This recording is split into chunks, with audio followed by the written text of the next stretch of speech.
There's power in everything, especially words, and especially the moment, and especially the place, and especially the time, especially the person. Yeah. There's power in my words, in my words.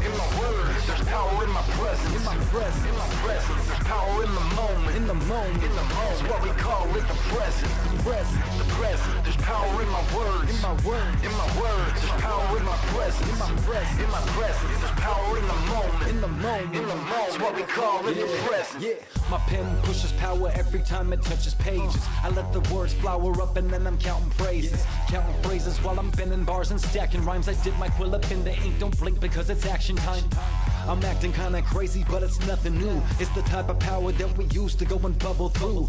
All them troubled times don't trouble me, no trouble you. I kick the type of music that we like to go and hustle to. Power to the people, power to the front, power to the back, power to the blunt, power to the joint, power to the pen, power to the sword, Lord, will it end? Power to the poor, power to the weak, power to the people sleeping in the street, power to the sick, power to the kids, power to the folks that set the right example how to live. There's power in my words, in my words. There's power in my presence, In my presence. There's power in the moment, In the moment. It's what we call it the present, The present. There's power in my words, In my words. There's power in my presence, In my presence. There's power in the moment, In the moment. It's what we call it the present. Yeah.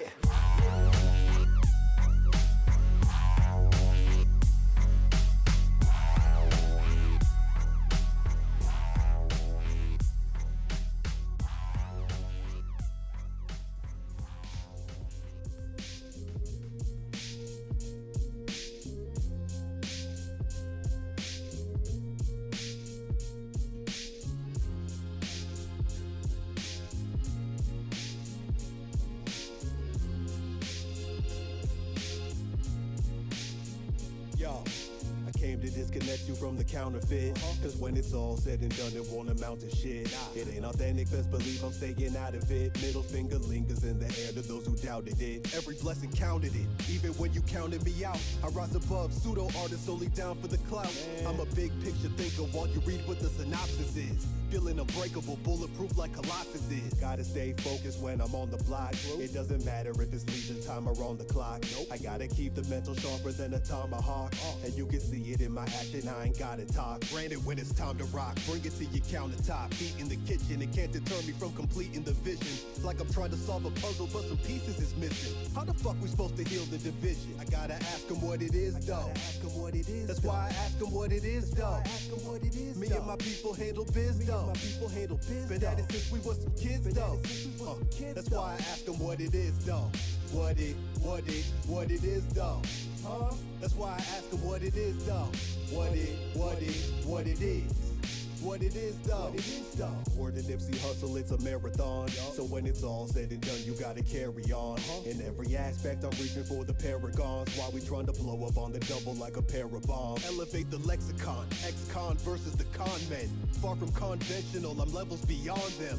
Like Game Genie can't see me with the cheat code. Nope. Sub-zero, ice cold, leave your team froze. Find the silver lining for the benefit. I got a purpose, I don't do this for the hell of it. True. Though at times it can start to feel irrelevant. Well, when it's all said and done, you can't be hesitant. Who you think you messing with? Who you think I'm stepping with? Nothing but the real, it's a short shot. We don't play no guessing shit, it's definite. You definite, it's a problem, you ain't listening. Luckily my second wind is kicking in. I'm asking what it is, though. That's why I ask him what it is, though. Me and my people handle biz, though. Been at it since we was some kids, bro. That's why I ask him what it is, though. What it is, though. That's why I ask him what it is, though. What it is. What it is, man, I'm asking what it is, though. What it is. What it is. What it is. What it is.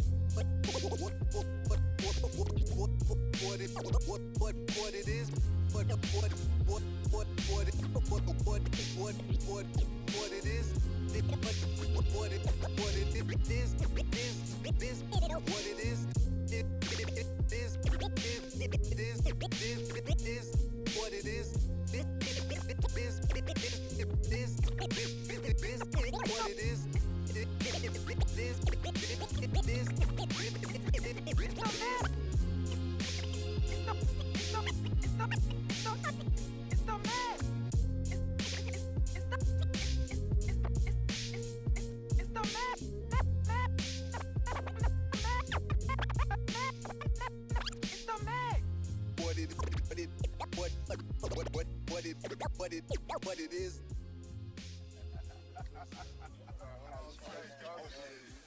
It is what it is. It is what it is.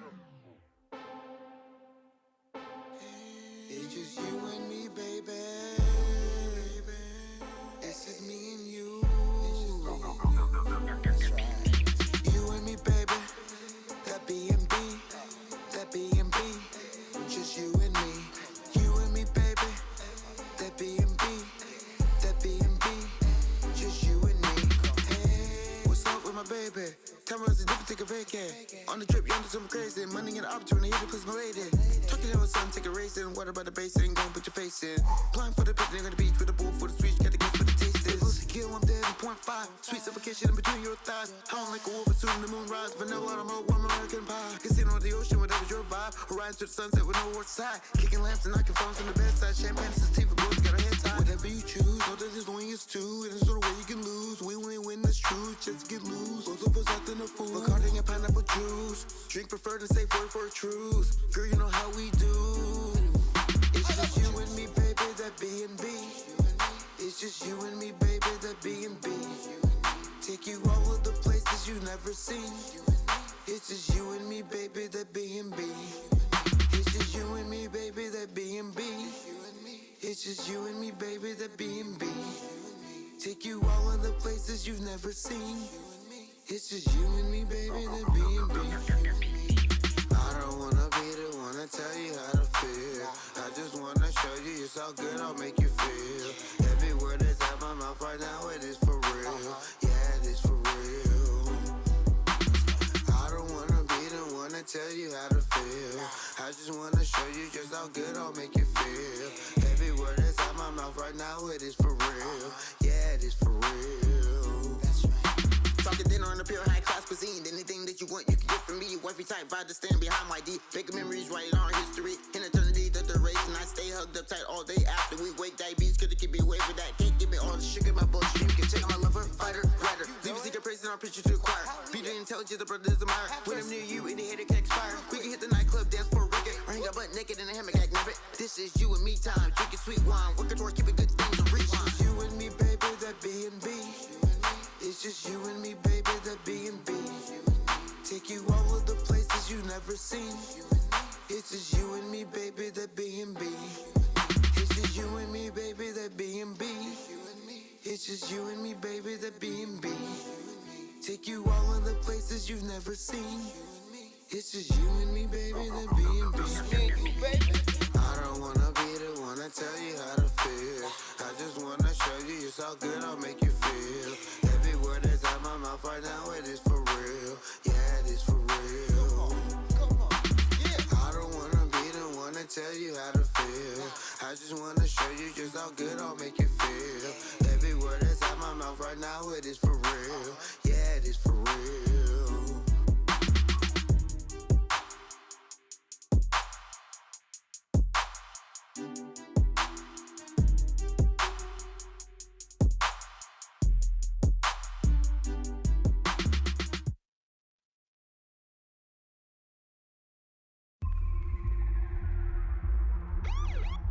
There are a lot of things that are going on that are unjust, people aren't being held accountable for, and that's something that needs to change. That's something that, you know, this country stands for freedom, liberty, justice for all, and it's not happening for all right now.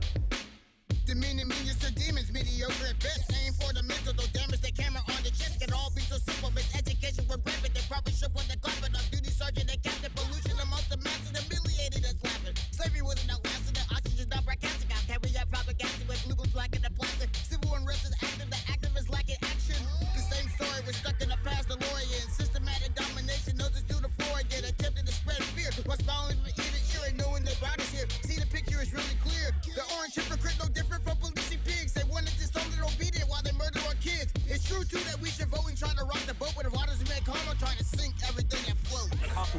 says he thought the guy was reaching for a weapon, but 26-year-old Daniel Shaver was unarmed. Prosecutors say Officer Derek Chauvin had his knee on George Floyd's neck for 8 minutes and 46 seconds, including 2 minutes and 53 seconds after Floyd had become unresponsive. These aren't new situations. This isn't new ground. It's things that have gone on in this country for years and years and have never been addressed.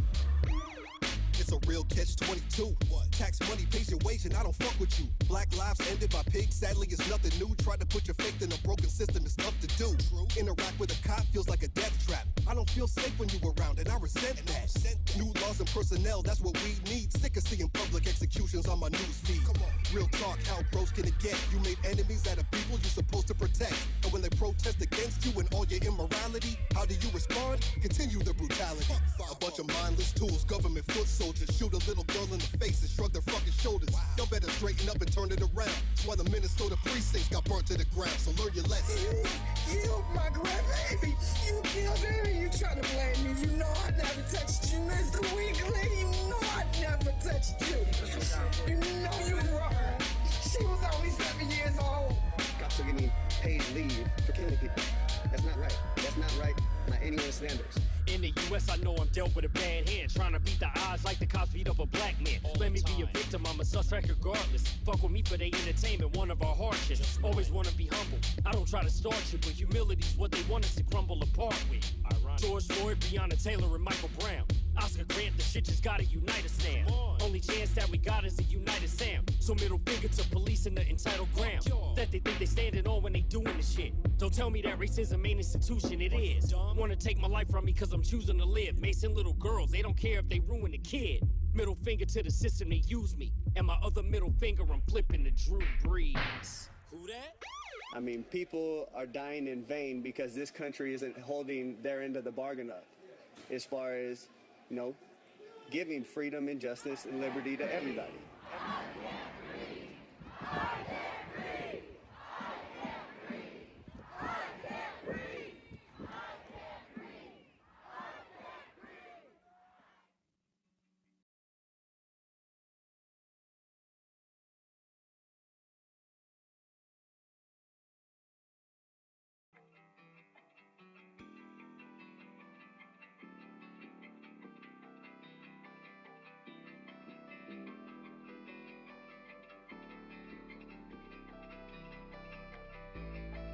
Take me away from here. Where you going? She said, where you going? I'm ready to face my fear. Where you going? She said, where you going? When you wake up in the morning, I might be gone, but I'm forever in your heart. Keep on moving me strong. There's some voice up in the sky that keep calling for me. And on my mama, I'ma go happy and all I can be. So I'ma hit the road, I'ma hit the road and find my way to heaven. Hit the road, I'ma hit the road and find my way to heaven. Forgive me for my passion, forgive me for my flaws. Rebel without a pause, down to die for its cause. My mentality's just different. Respected and leave me alone from my loved ones disconnected. So that house don't feel like a home, no. Really don't, man. Now I'm so sick and tired of being sick and tired. Lord, take me away from here. Where you going? She said, where you going? I'm ready to face my fear. Where you going? She said, where you going? When you wake up in the morning, I might be gone, but I'm forever in your heart. Keep on moving me strong. There's some voice up in the sky that keep calling for me. And on my mama, I'ma go happy and all I can be. So I'ma hit the road, I'ma hit the road and find my way to heaven. Hit the road, I'ma hit the road and find my way to heaven. They dragged my name through the dirt and they slandered my character. I done fumbled some blessings, I done learned me some lessons. Need a change of scenery, cause shit ain't what it seemed to be. Can't quit on what's destined, this is much more than a dream to me, hey. If you're hearing this now, then it's too late. If you're hearing this now, then it's too late Reflecting about my life right now, I feel like I'm stuck at an intersection, yeah. If I move too fast, I might feel that blast. I'm laying low just for my protection, yeah. The world done changed, I'm consumed with pain, and I'm just hoping for a blessing, yeah. Reflection about my life right now, I feel like I'm stuck at an intersection, yeah. Now I'm so sick and tired of being sick and tired, being sick and tired. Take me away from here. Where you going? She said, where you going? I'm ready to face my fear. Where you going? She said, where you going? When you wake up in the morning, I might be gone, but I'm forever in your heart. Keep on moving me strong. There's some voice up in the sky that keep calling for me.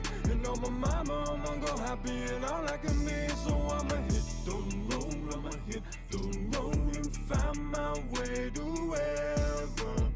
Hit the road, I'ma hit the road and find my way to heaven. Yo, Madman. The shit's so real, I had to bring the homie Max Steez with me. Real topic.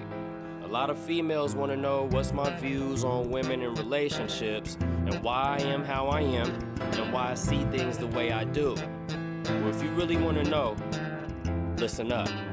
It's been hard for me to really feel connected to many women other than my mother, she's respected. Got a lot of anger in my heart, that's expected. Last time I put my soul on the table, it was rejected.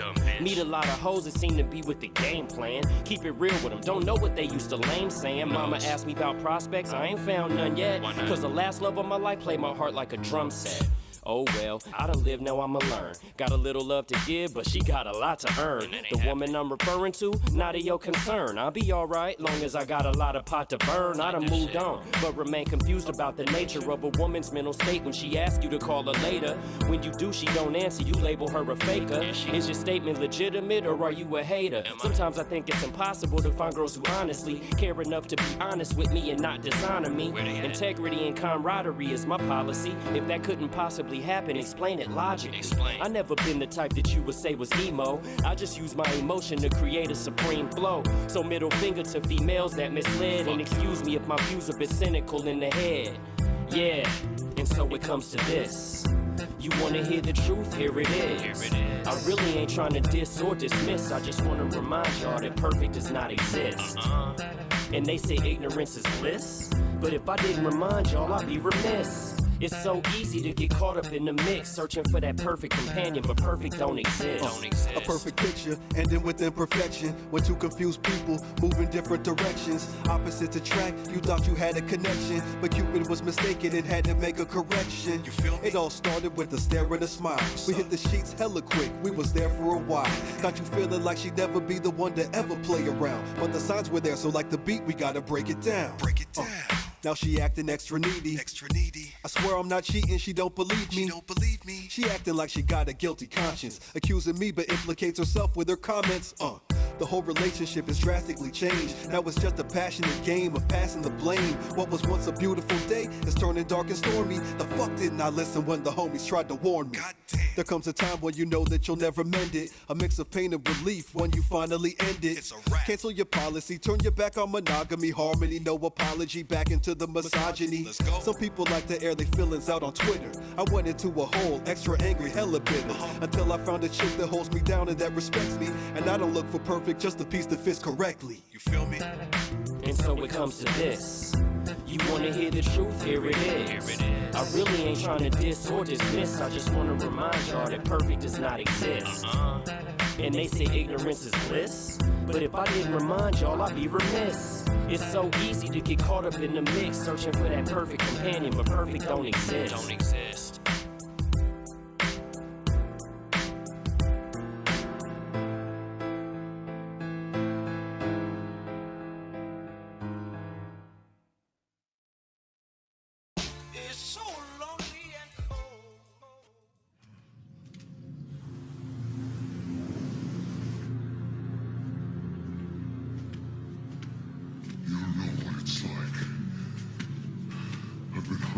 for as long as I can remember, and I can't control it. The monster at Bub. Do I look like I give a...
Hybrid alien intelligent crap, highly dangerous felony rap, weaponry chemically trapped, heavenly melody snaps, offensive remedy shafts. Fucking stupid rappers can suck my brown privilege. Yeah, he saw catching therapy from a 70s ebony smash. All of them got fat asses in a phase to match. This the monster mash, top shelf gas got me empathy crash. Snatch your bitch up, bitch, where the stash at? Class of the Titan, splash of the vibrant. This is path of the violence, type the class with silence. Math of the science, cash out the inference. Fraudulent stimulus, leave all options limitless. Fucking ridiculous, hideous and innocent. Mischievous images, brainwashing villages. Witnesses murdered by businesses, pissing on everything with sicknesses. I love social distancing. Disciplined simpletons and the criminals with principles, citizen cinemas. The most vile enema burning your retina like a fired up nebula. Scary how I'm getting at you.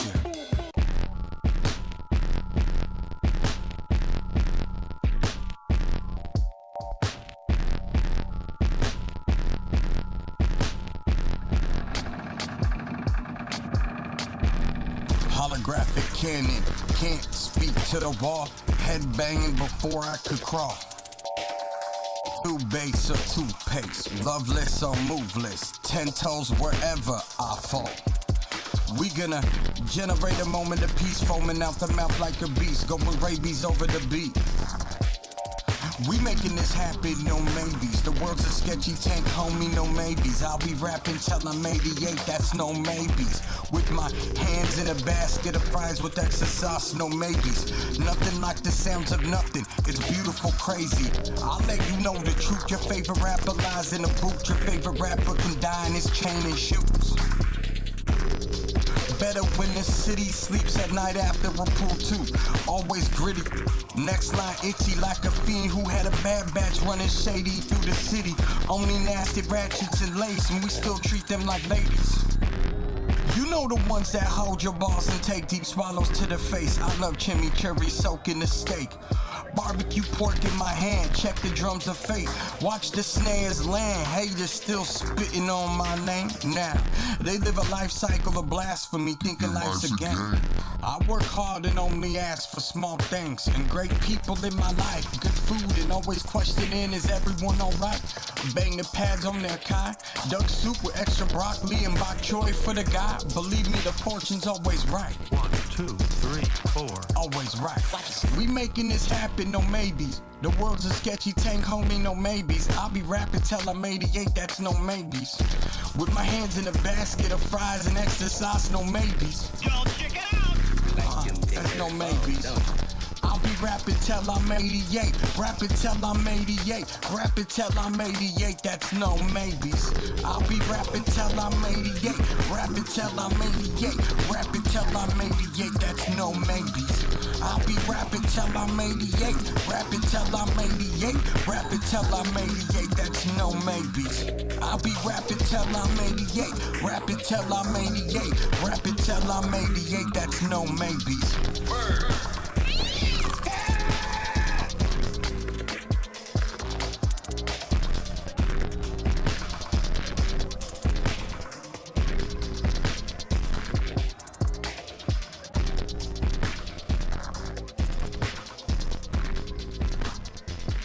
Rewind I register it.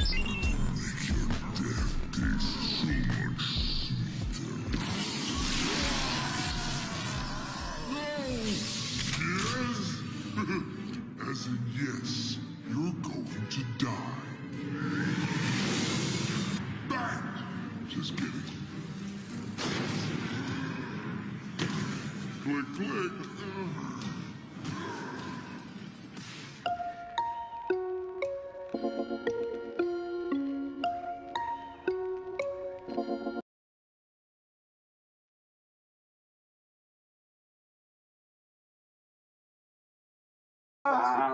Yo, yo, yo.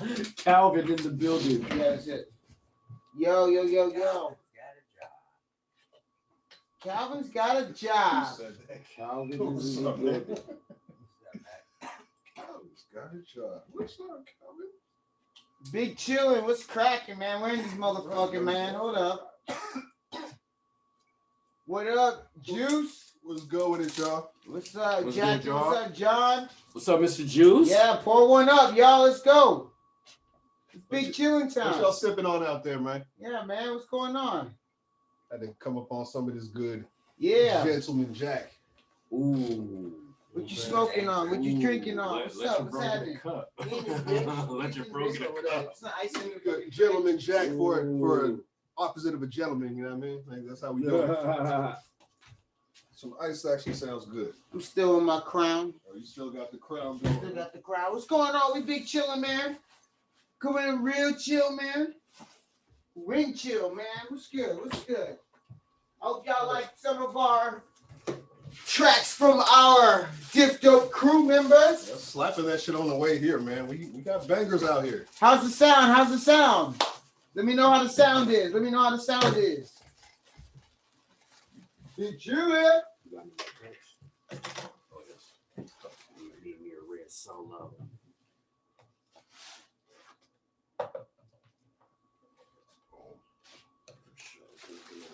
How are y'all feeling, man? How's y'all weekend going? You know what I'm saying? The gentleman over ice, yes, sir. About to put that on some ice, maybe mix a little Pepsi in there, you know what I mean?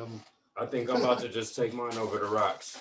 Fair enough. Y'all more gangster than me. That's how we gonna do that third. What are y'all talking about here? Got the Jack too, yes, sir, yes, sir. Yeah. Don't fuck around over here, man. Big chillin', we chillin' big, we chillin' big. You know what I'm saying? Mr. Juice says maybe a little bit louder. A little louder. Yeah. All right. You know what I'm saying? Came through with the regular Jack a couple times. Had the Apple Jack last week. Check, check. You hear us now? You hear us now? Let me get the habanero in this motherfucker, man.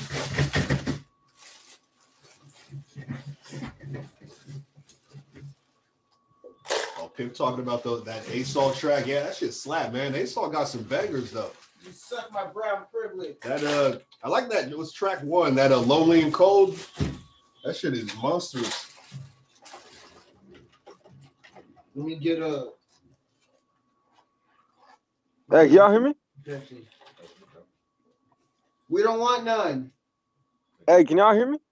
Yeah. Where you at? I'm here. I'm trying to get this video thing right. Hold on. Oh man. He's doing this again. Yeah, man. Fuck. Hold on. This shit's hard, man. Hold on. I don't know if I ever tried Gentleman Jack. Hey, there it is. All right, what's up? What's up, y'all? What's up? Man, chilling, man. Weekend, motherfuckers. Happy Saturday, y'all. Yeah. What's up, Piff? How you doing, bro? Man, happy to be back, man. Happy to be back. Happy to be back. Shit, man. What's good with you guys, man? Was good? Yeah, this man. Was good, Pimp. This was good, man. Oh, yeah. Wait, you can't see it. You can't see it. You can't see it. Right there you go. That was good, man. Calvin Buttersworth. What did y'all know? I gotta get What one did too. you know? I gotta get It's one real. too. It's real. I gotta get on that level, man. Was good. Man, that man. That's that official. Man. Calvin Buttersworth merch, man. I have to get that. It said Diff Dope on the front. That's hard. All I'll say is don't be scrolling when you're drunk, man. I was like, what? Custom hoodies. Of all things, he got the Calvin Buttersworth. Yeah, you the truth, man. Max the truth, man. Hey, man. That's dope, man. Shit, man. I have to get one, man. I have. Shit, man. How was Sac, man? How was Sacramento? How was the show? Oh, that shit was cracking. That shit was dope, man. Man. Yeah, man. That's I'm happy for you guys, man. That shit. It looked like it was pretty packed too. Yeah, it was cracking. Yeah, that was dope. It was That's cracking, fucking dope. you know. Shout out to my man Scourge and Skylit Music, you know, for sure. Yeah, anybody who got a show popping like that during COVID, hey, what? That's crazy. Yeah, that's man, dope. doing the damn thing. Must have felt amazing, man. Ever since February kicked off, they've been doing it every Friday. So really, yeah, that was a good look, man. Man, shout out Sacramento. Fuck. Good looking out, Jackie. As soon as I get rich, the whole crew gets Calvin Buttersworth gear, man. Everybody. Man, I'm trying to get on that ASAP. Like $60. Not too bad. $60. I'm with it. That sounds good. Well, shit, you know your brother right here got a birthday coming up. Shit. Duly noted. Always asking for free shit. And since Calvin Buttersworth kind of was, never mind. Understood. Nah, I'll probably float you a little bit of chips around the right time. I for sure gotta get one of those. Yeah, what's up? I'll probably float you some chips from one of them. Yo, all right. While Piff is rearranging. Here I am, guys. Here I am. Whatever is going on over there right now. You going down? I had to get the fettuccine Alfredo out the fucking. Oh, okay. You stepped up in eating this week. Still a little bit, you know, baby steps, man. Baby steps. TV dinner. Baby steps. Still a TV dinner. You know. Yeah. Yeah, you got me. Yeah, busted. We talked about this on the last big show, and I don't do the TV dinners. Benny Hanna's shit is overrated, man. That shit's overrated. Give me a frozen pot pie all day. The Marie Callender's frozen pot pies, give me them. I'll take that. I'll still fuck with the frozen burritos. I'll still fuck with frozen burritos. It was like what? I'll still fuck with some hot pockets. I'll fuck with some frozen pizza. Like, but the TV dinners though, I can't do the TV Isn't all that just TV dinners? Hold on. Nah, but that shit's it's better than the shit you get in the TV dinner though. Like, TV dinners are ass. I ain't gonna lie. No, you ever had those steaks? And the little fucking shit that's supposed to be ribs, which are just like meatless, I hope, or boneless. I hope they're pork patties. Like, nah, don't like real, yeah. Mystery meat. Yeah, really though. Like some of them shits remind me of like elementary school lunch. Yeah. Hell yeah. High school, my school was terrible shit. Yeah. Yeah, some of them are horrible, but some are good. Terrible. Yeah, I don't do the TV dinner. Some are hella good though. Yeah. I ain't even really gotta know what to get. I ain't even really like. Yeah, true.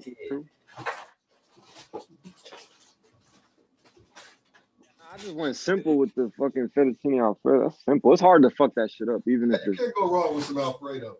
Yeah, man. You know, like. Yeah, but those steaks though, never get no steak that's a TV. Man, those things are terrible. The Salisbury steaks, this shit terrible. Terrible, like mystery meat. I've never even had Salisbury steak before ever. Like you're not missing out on anything. Trust me. But like it's made with ground beef? Do they make Salisbury steak with ground beef? Salisbury steak is horse slab. Changed my mind. I agree with you. Real talk. Is it ground beef or like what is it? What ground? It's not ground. It's like it tastes like off the ground. It tastes like you got it off the ground. Yeah, it's off the ground. I agree with Biff on this one. It tastes like that. Yeah. It's like that's terrible. Ground beef is cow. I'm saying I don't think it's ground beef though. Oh, okay, it might be a slab off a hoof or something. So it's beef, but it's not ground beef. All right, it's a different part of the cow. Slab off the hoof. Off the hoof, huh? Off the hoof. Hell yeah. That's funny as hell, man. Salisbury steak is strictly cafeteria food. Hey, John said ever had a Hungry Man microwave dish? They really yes, sir. because you cook it and then you look look at at it. and you were hungry no more. Good one. Amen. Amen. Amen. Yes. Church. Yes. Church. Hey, fucking man. Thinking maybe no rocks for the next shot. Yeah. Cute. You guys, you said the gentleman's jack you had? It's cube steak with gravy. See, I can't eat cube steak. It's too close to tube steak, and I just can't do it. I just can't do it. I just cannot. Get the fizz face. That didn't even cross my mind. I'm like, whoa. I was like, nope. I don't even want to hear that steak ever again. Now. Yeah. Like cube steak, and now I don't even want to tell y'all that I tried cube steak and it was pretty tasty. You tried cube Madman. steak? Cube steak. Madman, come on, man.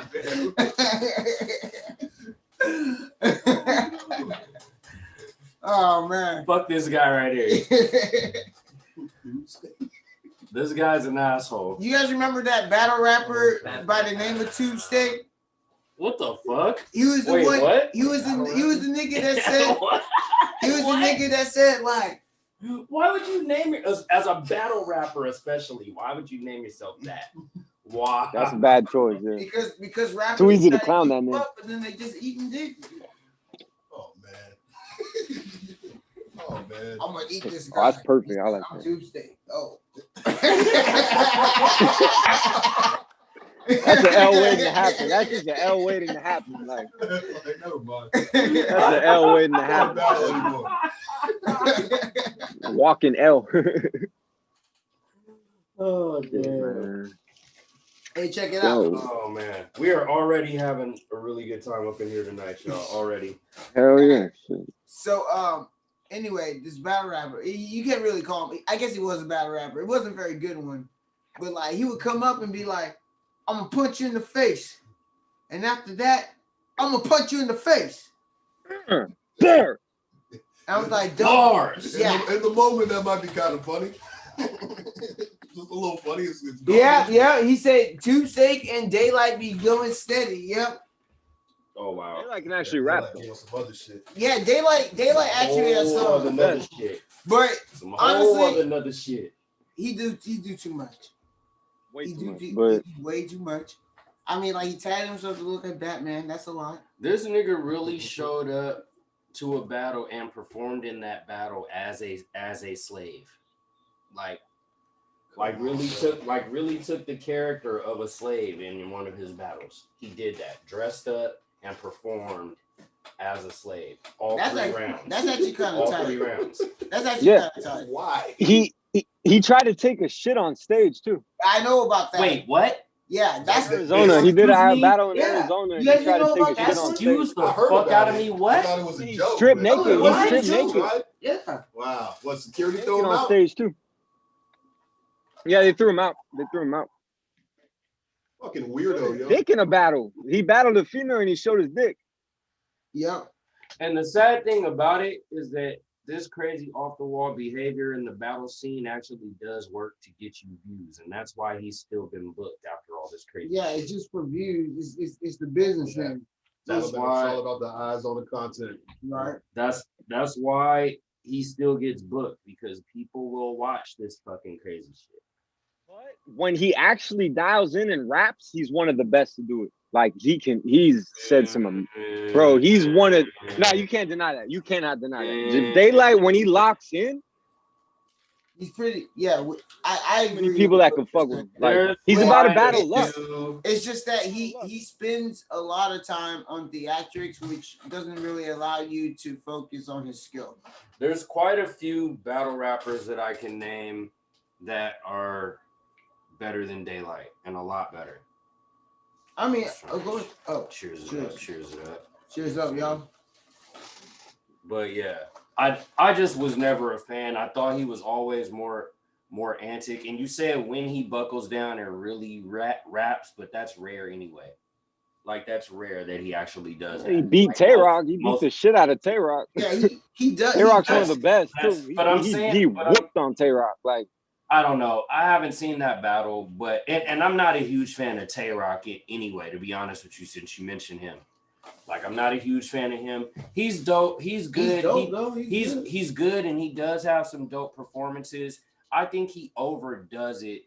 He overdoes it with the fucking tough guy bully persona in the battle. Like, you know, you get in your opponent's face to play mind games. You talk a little shit here and there to play mind games. You try to act hard to play mind games, but I think he overdoes that shit. Like, he overdoes that shit. Yeah, that's true. Who's your favorite battler, man? You're not I'm just talking curious. sports, bro. It's battle rap. We got Diff Dope Herbs in here battle rap talking shit is in the kind of a back. sport. If you look at it, it is 100%, easily. But Madman, who's your favorite battler though? I'm just It's curious. nerd. It's like nerd sports. It's like my Queen favorite Magic. battler, favorite bro. sport, period. It's Battle rap's my been favorite. like Poetry contest. I haven't really watched battle rap in a while like that. But I mean, a couple of my favorite battle rappers, I've always kind of liked. I don't know. DNA has always been kind of dope to me.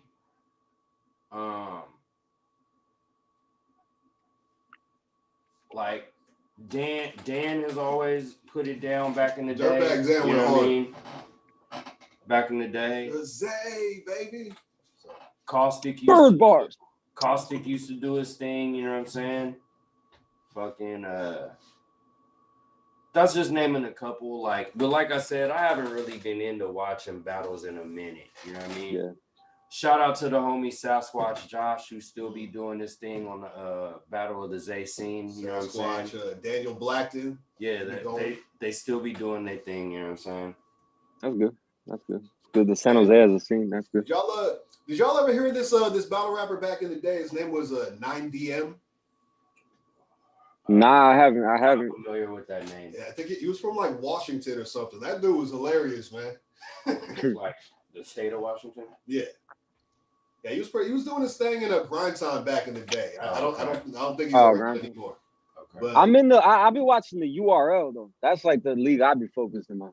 Okay. Yeah, just like URL. URL. Like Madman said, I stopped watching battle rap like a couple years ago. Really, like I used to be kind of into it. I used to keep up with it, but now I'm like, I don't have time. It's fun. Yeah, no, I don't got time. As far as URL battlers, I'm a fan of DNA. Just because of the consistency, he's been doing it for a long time. One of my favorite battlers right now, I do gotta say, my favorite battler right now might be Geechee Gotti.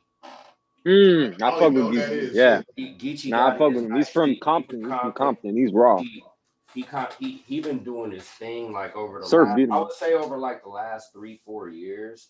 He's just been grinding hard on the battle scene, like doing battle like a battle. Over the last 3-4 months, he done a battle like every couple months. And fucking been putting work in. Yeah. Respect. Yeah. Yeah, Geechee Gotti's dope. There's a San Quinn versus Keek the Sneak versus tonight, Juice says. Oh, what? Really? Yeah. San Quinn versus Keek? That's in the verses. That's interesting. That's interesting. That's a close one.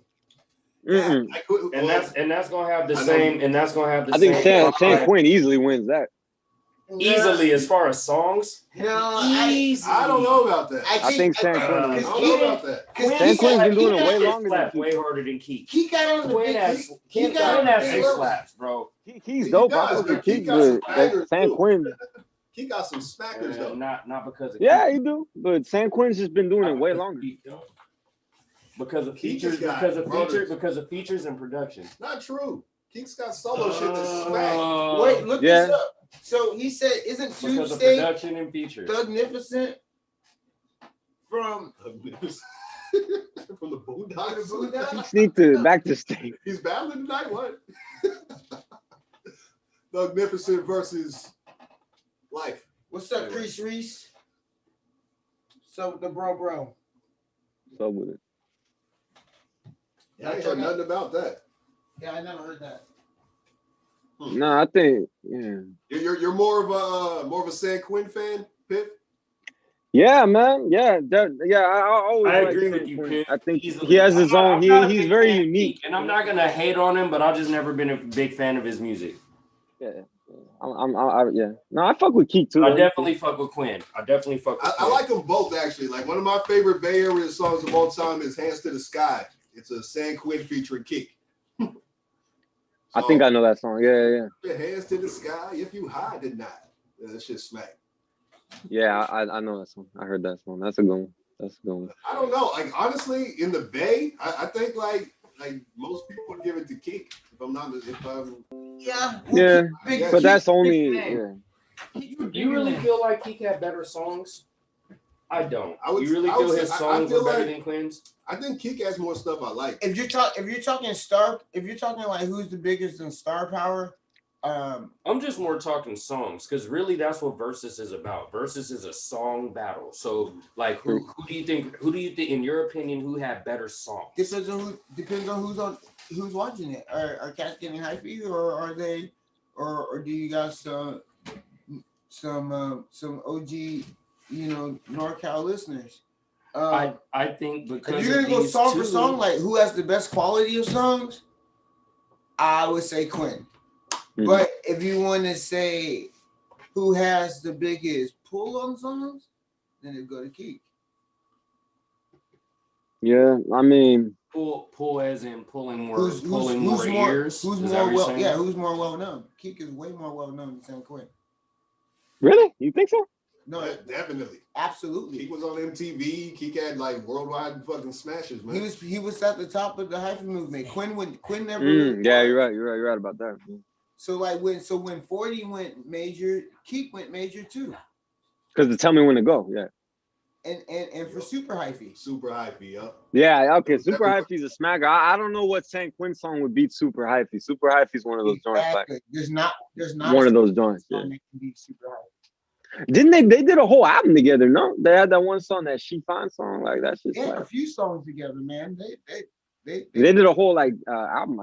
I think from the SCO to the O or some shit like that. Oh shit! I don't think I ever heard that. No, it's a good one. It's pretty good. They're both good at what they do. Jackie says Keek has a new album that he just dropped this recent year that was pretty dope. Oh shit! Good. No, that's good. I heard he got. I think is he healing from the shooting wound he had? Like he got shot and shit. He's still rocking shows in a wheelchair, man. Yeah, he got shot twice in like a 6-month period. Shout out Juice. Juice said that Keek wins on songs. Quinn is the better MC. Yeah. So yeah, totally agree. And I think Quinn has some slapping ass songs. I've toured with both of them. I toured longer with San Quinn. Like I did like a long stint of shows with San Quinn. And I did like a short tour with Keith. And it's there's two different vibes. Very much so. That they present. And the people that like Quinn and people that like Keek are also, a lot of times two different types of people. You know what I'm saying? Yeah, my type is I'm on the I'm listening for the lyrics. Believe it or not, Quinn has a way older listening base than Keek does. Yeah, big time. Because he's been doing it since the early 90s. But then Keek too, because 3 Times Crazy, a lot of people forget that Keek was probably the best guy in 3 Times Crazy. Like that song, Keep It On The Real. I don't know if Quinn got a song that could beat Keep It On The Real. Crazy was cool. Before 3 Times Crazy was cool. Because Anchorman became a preacher. Anchorman became a preacher. He's a preacher in East Bay. Who became a preacher? Anchorman. Oh, Adrian, yeah. Oh, okay. Yeah, he was part of 3 Times Crazy. Yeah, he's a preacher. But damn, that's crazy. Yeah, no, Keek was the obvious shining member in that. Yeah, he was the guy who went and built a big solo career and shit. Adrian had a little solo career for a second, but not like Keek. And then the other guy was dope too. They had another guy, but I heard he stitched or some shit, and I know him fucks with BA or BO or BX or some shit like that. BA, I think. Yeah, I heard some shit. I heard he went back. Yeah. Boo. Yeah. Anyway, yeah, I'm rocking with Keek. That's a good one though. That's a good verse. That's good. I mean, that's you know what I'm saying? That's a Bay Area event right there. what I'm saying? Like, I don't know if anyone outside the Bay is gonna give a fuck about that, but it's probably a Bay Area. You'd be surprised though. You'd be surprised. People fuck with the Bay, man. Like you'd be surprised. Like that is true. You know, but I think we've grown a lot over the years. I think we got. I was surprised. Like when I used to kick it in San Diego, like they love the Bay, man. Like they love all the Bay Area music. Yeah. When I lived in Chicago for a bit, and I had people talking to me about Andre Nickatina. I was like, what the fuck? How the fuck you know Andre Nickatina? Oh shit. Okay. Crazy, yeah. No. Andre Nickatina became a real like underground niche. That he grew. You know, a lot of skateboarders listening to Andre Nickatina. If you get into the skate world with your music, then your shit goes far. That's because why hip hop and skateboarding are a lot closer than a lot of people realize. Like it's been like that forever. Matter of fact, some of the heads are like skateboarders. Like the biggest heads I know are skaters. You know, biggest hip hop heads. Hell yeah. It does kind of seem like a culture where like the underground kind of, you know what I'm saying, gets a little shine. You know what I mean? Skaters show me all kinds of love, and I just be like, okay, shit. Skating is as a like fully represented skateboarder and stuff, like to be able to get to where I've gotten, in my lifetime and where I still am now in skateboarding is very much the same kind of grind as trying to establish yourself within music. It's very independent. Throwing yourself. Definitely. You try and get picked up by sponsors or like labels and shit. And you're trying to make some bread in the long run, and you're gonna do some contests. You're gonna make tapes and try to sell them and try to sell merchandise, and you're gonna tour and hit up these parks and these shops and try to get yourself known more. Ain't no damn difference in fucking doing music. So like when it came to like touring for music, I had already done that. I had lived that life. Like this is me living the Nice, man. That's dope. Yeah, I never thought about it like that, but yeah, they're super close, way close. So shout out Soapbox Melodics though for keeping me draped, man. Hey yo, yeah. Let me hit the rewind button real quick. I just gotta address something Mr. Juice said. He said Quinn has no hits. Keek has plaques. I wouldn't say no hits. Damn. I think he means like nationwide hits. Like big platinum hits. And he's right. And he's absolutely correct. Yeah, true. That's true. But some people don't give a shit about stuff like that. They're like, nah, what's doper, I mean, I personally like Quinn's songs better. But I mean, if Quinn's like a real, like he's his lyrics make you think. Like Quinn's. I fuck with Quinn. I don't know. Beyond Quinn being an MC, he's underrated as a lyricist. That's what I'm saying. Beside that, I think he's made good songs though. I think his songs are underestimated. He's a talented fucking dude. His delivery is mad dope too. That's probably my favorite part of him. He sounds almost like a preacher or some shit sometimes. Like. There's a little tone he puts in his voice, man. And he's underrated as a lyricist. Street shit in that tone too. It sounds like he's preaching about the street, street stuff. Yeah, he sounds like a mastermind when he raps. Right. Shit, you want to get cut like that? Right. He's like your big brother. He's like your the big homie. He's always the big homie rapping. Something about him reminds me of LeBrie. I don't know what it is, but something about him reminds me of D. LeBrie. Shout out D. LeBrie. Shout out D. LeBrie. Finally talked to D. LeBrie today. Oh yeah? Yeah. How's he doing? Yeah, I heard from him as well today, which makes me feel happy because I was a little so that's good. He good? Everything good with him? He's big, he's going through some things, but he's good. But it was a good year. Yeah, man, he's a good dude. He got that person we were looking for. Yeah. What's up? Yeah. I went to send him a message earlier today, and then I was like, oh yeah, his Facebook is gone. I want to shout out D. LeBrie, bro. It's it's good to hear from you earlier, man, and keep doing your thing, bro. Keep doing your thing, bro. Hell yeah. But shit, kid, how you feeling though, man? How's that album going? I'm seeing the plays going up on Spotify and shit.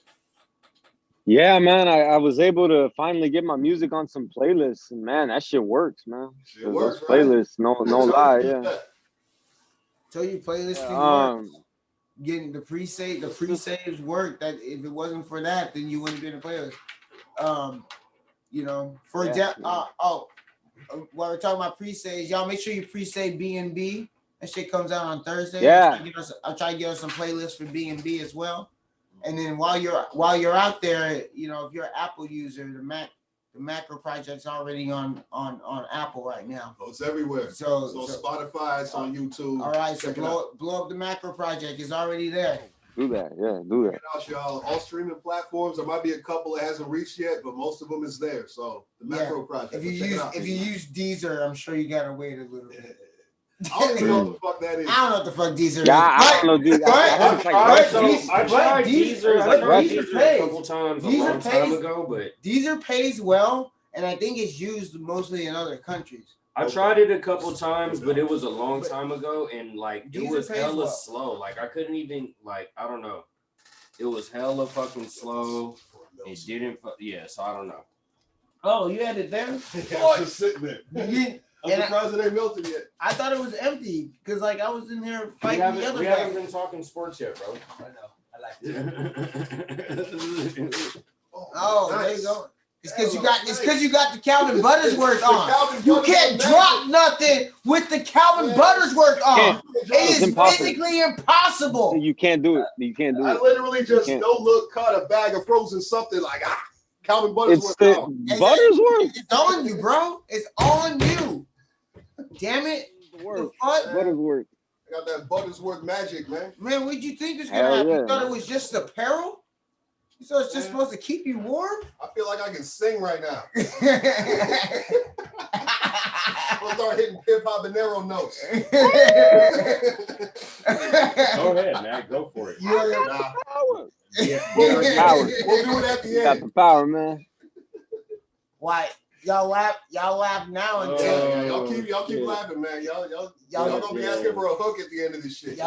You gonna awaken the African Barry White? Nah, hey, anything's possible with Calvin Buttersworth.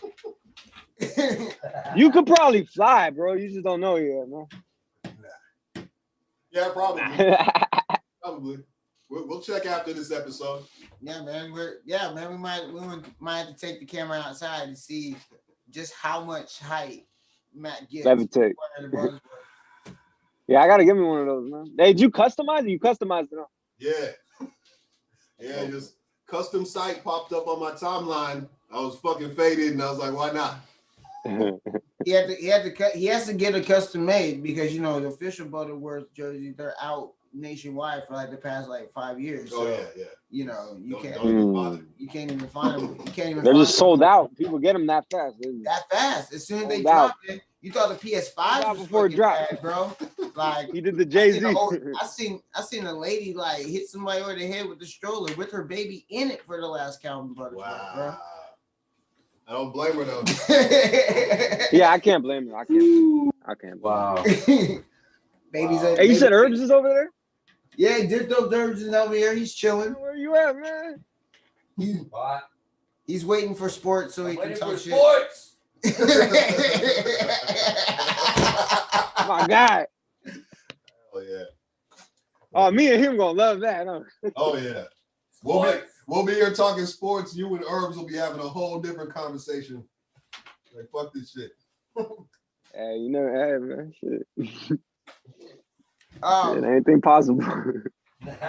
Juice says drop the links to your videos and albums. Yeah, we'll do that periodically throughout the show. Hey, shout out Juice, man. Shout out, what up, Juice? Yeah, man. Shout out Juice. Last night we had a show, man. We had a show in Sacramento. Yeah, that show was tight. It was good to be back. Full show. Shout out Skylit Music and Uptown Takeout. Oh, anybody doing shows right now, salute, man. Yeah, it was great. I mean, it was just real fun. The food was hip hop back on the map. The food was amazing. The food was fire. They Good have customer service. It was a good show. The crowd was great. Definitely. the openers were great. And then Diff Dope, the show is a Diff Dope show. Shout out Lil Rip. I know Lil Rip's watching. Lil Rip did his thing. Lil Rip did his motherfucking thing, bro. Lil Rip back on stage, man. Rip, man. I'm happy for Rip. I know he had fun on that stage. He did, Rip, bro. I know he had fun on that stage. I know he did. Rip performed. He performed. He ripped that stage. That's what he did. Good. That's what he needs, man. Good. Mr. Juice was out there fucking. Oh, that's a veteran right there, though. Hell yeah, man. So Mr. Juice out there rocking. Yeah, big brother. Yeah. I got to jump on stage and do a track with him. That was fun. Good. Good, man. Shout out Mr. Juice for having me as part of the set. I appreciate that. You know what I'm saying? Yeah, rock the brand new joint with him. You know what I'm saying? Still brand working new out. good. Brand new shit. Working out the good, kick. man. Good. Dope to rock that shit, man. So good, man. Good. 3HD rock. That shit was fun. Always. You guys always rock, man. We didn't have our DJ, but the reason why we didn't have our DJ is because Diff Dope had another show at the same time last night. There was the How Live show. It was in Pacifica where Madman and I performed before. At the last live stream, shout out Creative Minds for putting that together. But yeah, so that was hosted by Derek the Destroyer and Swim. So that was a hip hop and comedy show, and they also had a small crowd there, like a 30-person crowd or something as well as it being a live stream. So it's just really, really cool things are kind of happening right now. 30's not a bad number. 30's a good number. Like 30 fun as hell rocking in front of 30 people. That's fun. 30, if 30 people is like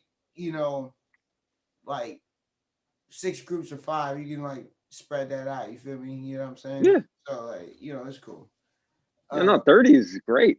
Our show, we had probably that's all I need. It was like 40 people there, but a little more tighter together. That's good too. But it was outdoors, so the spreading wasn't too necessary like it would have been with the indoor show in Pacifica. But and that's where you guys saw us in January, or was it January? That's where it was the end of December. That's where you saw us at the end of December, when we were just like, good to rock a show again. So Diff Dope had 2 shows in one night last night, covering from Pacifica to Sacramento, and then also, since it was live streamed, it was also since it was live streamed, there was also international show, I guess. We had people checking in with the How Live network. It's still up on howlive.tv if you want to go check it. How Live TV. How Live TV. Yeah. Make sure you guys check that shit out. It's up there. Quick question. Yeah. You know if Butch did any comedy last night, or was he just DJing? He was just DJing last night. He didn't do a comedy set. They had a comedy headliner, Chris Wiggins, and then a couple others. But he did a set with the Architect, who was the special guest. So shout out the Architect.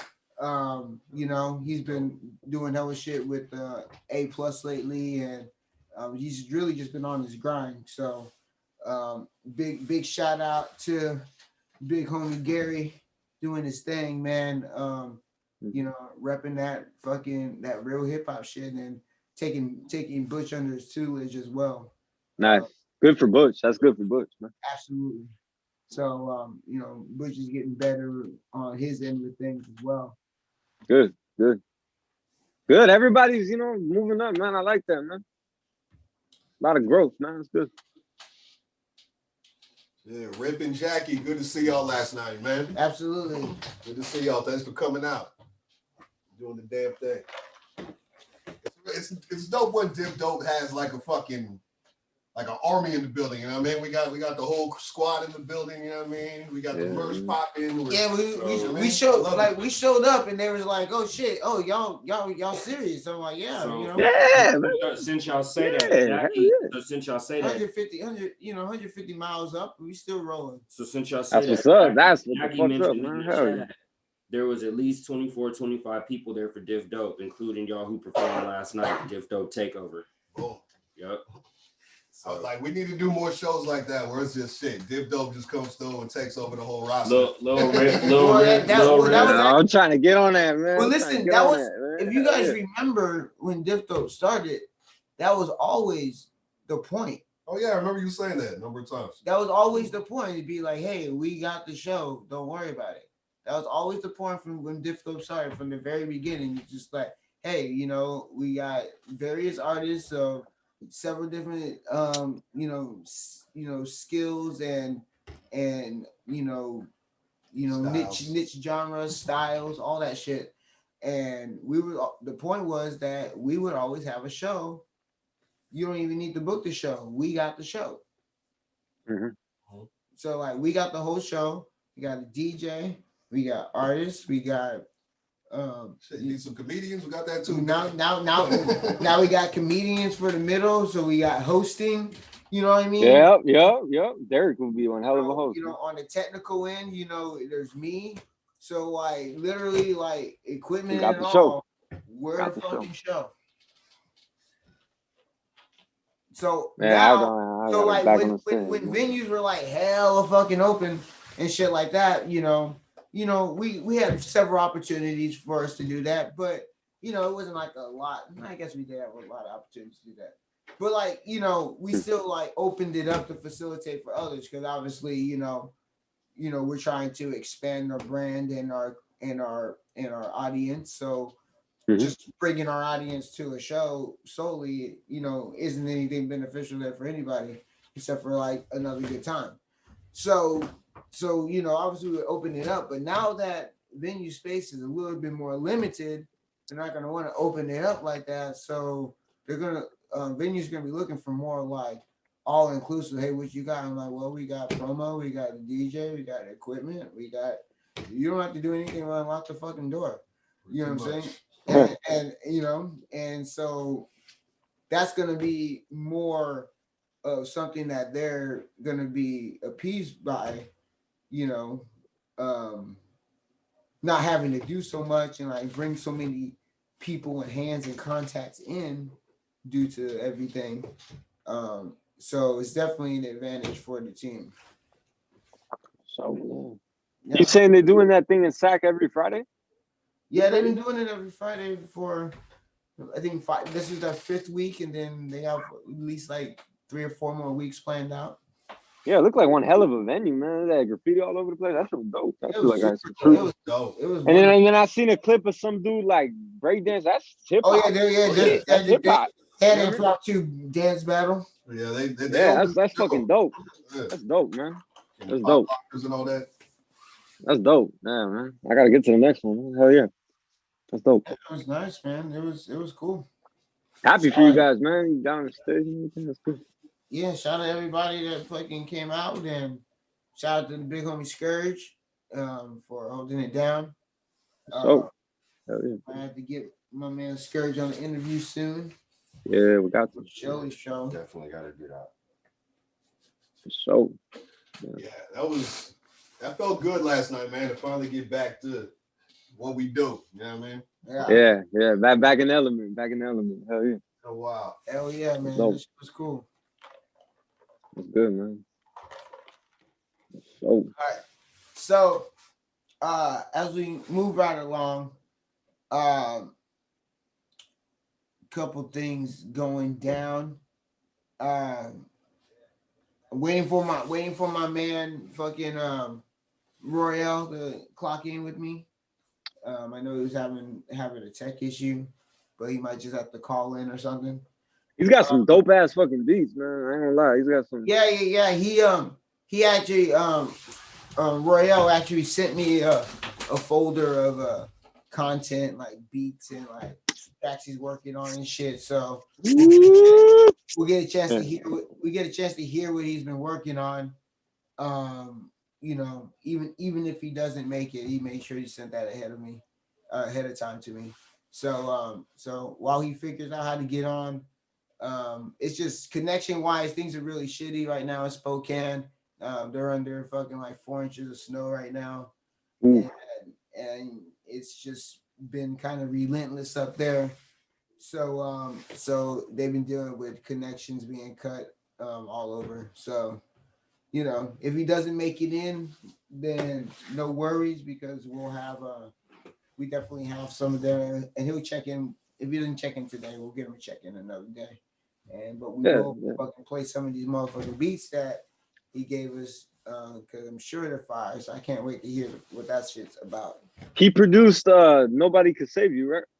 He produced Nobody Can Save You. He produced Never Stop with Lil Rip and you, right? Yeah. And that's a good beat too. And there's a couple other tracks he produced, but I don't think they're released yet.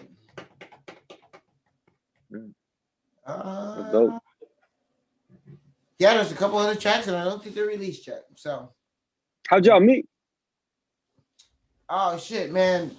Royale The Mobbsta, man. We met at Johnny V's, bro. Johnny V's? Yeah, he came by the show. Damn. This is a hell of years ago, but he came by the show, and he was fucking with the hip hop and shit, and he was just like, "Yo, man, I make beats and shit like that." So I was like, "For real?" And so, but we just started talking about a whole lot of fucking shit growing up and stuff. So like, we kind of had like some like mutual things in common. So we just kind of like kept it really close and everything. And fucking just stay tight. And he's been making beats for a while, and he was making beats. He's also working with the homie Crease, Crease Reese. Crease City. 66 Goats, right? That's the one. That's the guy you did. Yeah, it was 66 Goats. Yep. We're about to re-release that this year too. Re-release? Oh, okay. Yeah, we re-release it, and we're working on like, I mean, it's not exactly a part 2, but it's kind of a part 2. Nice. Yeah. So. Nice. That's good. Yeah. So we're working on releasing. We haven't started recording that shit yet, but we're starting recording that this year. So hopefully by the end of the year, we'll be able to have that out. Yeah, that's dope. Aiming for October, but we'll see how much we get done. Yeah.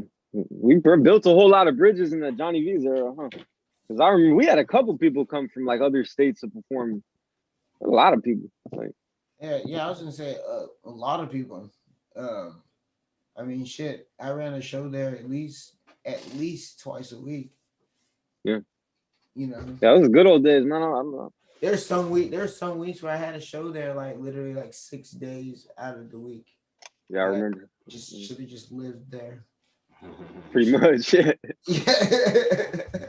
Just brought us. Man, that was an era. That was a hell of an era, man. That was, and it was going on before I even started rapping. Like I wasn't even there. Like that was for a minute. Shit, I started going to Johnny V's in like 2005, 2006, something like that. Yeah. I was fucking a freshman in high school, and that was it had to be. I don't think I was. It had to be 2006 because like I spent my first couple years.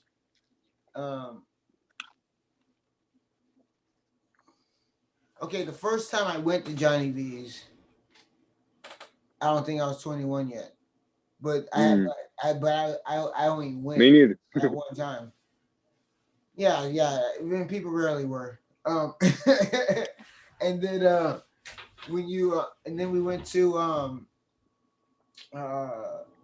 I spent a lot of my first years 21 going to like SJBG. You remember those days, nigga? Oh, okay, Bar and Grill, yeah. Wing night though, man. Wednesday night wing night. They used to have specials and the buckets, on the buckets of beer, bro. Yep. I mean, this nigga used to fuck shit up like back in the day at San Jose week. Bar and Grill. He be fucking up chickens, and I be chicken and beer because they used to have wing and beer specials. Right. So San Jose Bar and Grill was lit though. Yeah. So he would have the chicken. Hell of females. He would have the chicken. He would have the chicken and beer specials. I was there for the beer specials. If I ever went there, it was for the booty, man. It was hella female. Yeah, oh yeah, shit. I started going there. Hella female. Whole floors, bro. Yeah, 2010. That's late. Thizzing my thing, man. Like I moved back up here. Oh, okay. I was like, oh, 3 shit. See, I went to fucking Trace Gringos when that shit was cool. Before, before it was just like a sweaty box with a long line after it. There's a couple of things there.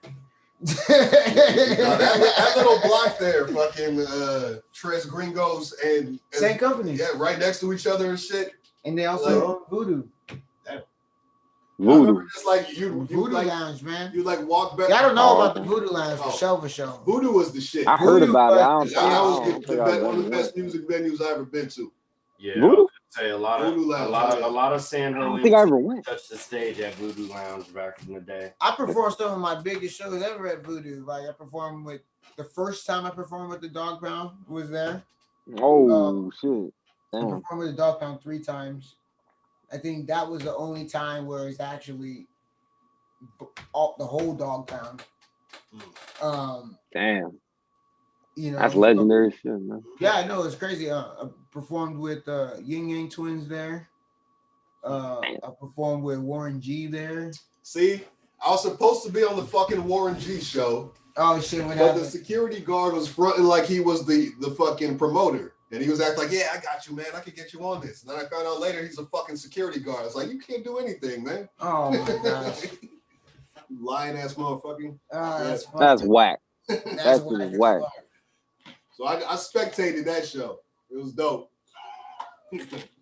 Supposed to rock. I was pissed. Yeah, no, I hear you. Wow. That show was cracking too. Yeah. Yeah, it was. Shit, I caught EPMD over there. Oh, you saw that show? Yeah, that shit was crazy cracking. What street is Voodoo on? I feel like I should know this, but like what street? What street is it? It's across the street from Tres Gringos. What street's Tres Gringos on? I forgot about that one too. Gotta go to it's on the corner of 7th. I mean, like it closed like dumbass long ago. It was right. It was right next to Tune. Yeah. Next to Tune, you said? Right next to the old Tunes. Oh, okay. That's what 2nd Street. Okay. Yeah. I don't know what street. I know what you're talking about. Yeah. Yeah. Damn. So what was the favorite venue? So Voodoo, you're saying Voodoo was the best venue in San Jose at one point? Voodoo, I'd say, was the best music venue I'd been to in San Jose. In San Jose? They got shut down. Okay, favorite venue you guys ever played at? What's the favorite? Ever, huh? Favorite venue ever? That's tough. It's the Catalyst. The Rock. Catalyst, you say? Oh yeah, yeah. He's always gonna say the Catalyst, man. He's always gonna say that shit. He's always gonna say the Jizza show. Yeah, the Jizza show. But you because it's so easy to rock on a big stage, like you rocked the small stage at Catalyst a couple times too. Bro, my first solo performance ever, dude. I almost left. I was so nervous. The knees almost buckled. I was so nervous. The show we threw with Magic, huh? Man, and I remember because like I was one of the first acts, but there was like an hour-long reggae performance right before. I'm like, how the fuck am I gonna follow this? How the hell do I follow that? Right, dude, I almost left. I was so nervous. Cause we didn't want to put them on at the end because it would like cut them off. Yeah. So we started. Yeah, but that was probably my favorite show ever, honestly. But how about you guys though? What was your favorite shows like? What? Mine's the rock bar in Portland, Maine. Oh, okay. That was my favorite spot that I rocked. Now, well, okay, it's a tie. Like there's a tie. It's a tie between the Rock Bar in Portland, Maine, and the Roxy in Denver, Colorado. Those are my two favorite venues that I've rocked at. And I've only rocked at the Rock Bar once. I rocked at the Roxy a couple times. But those are my two favorite venues.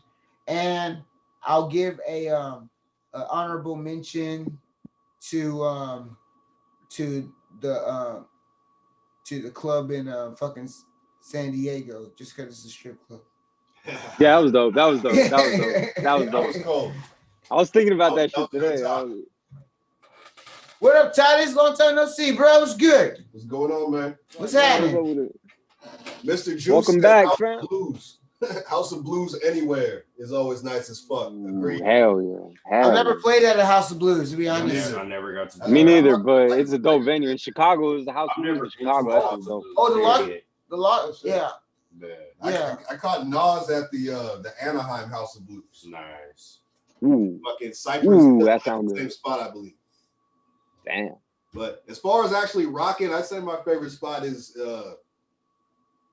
it's probably the Rhythm Lounge in Long Beach. Oh, okay.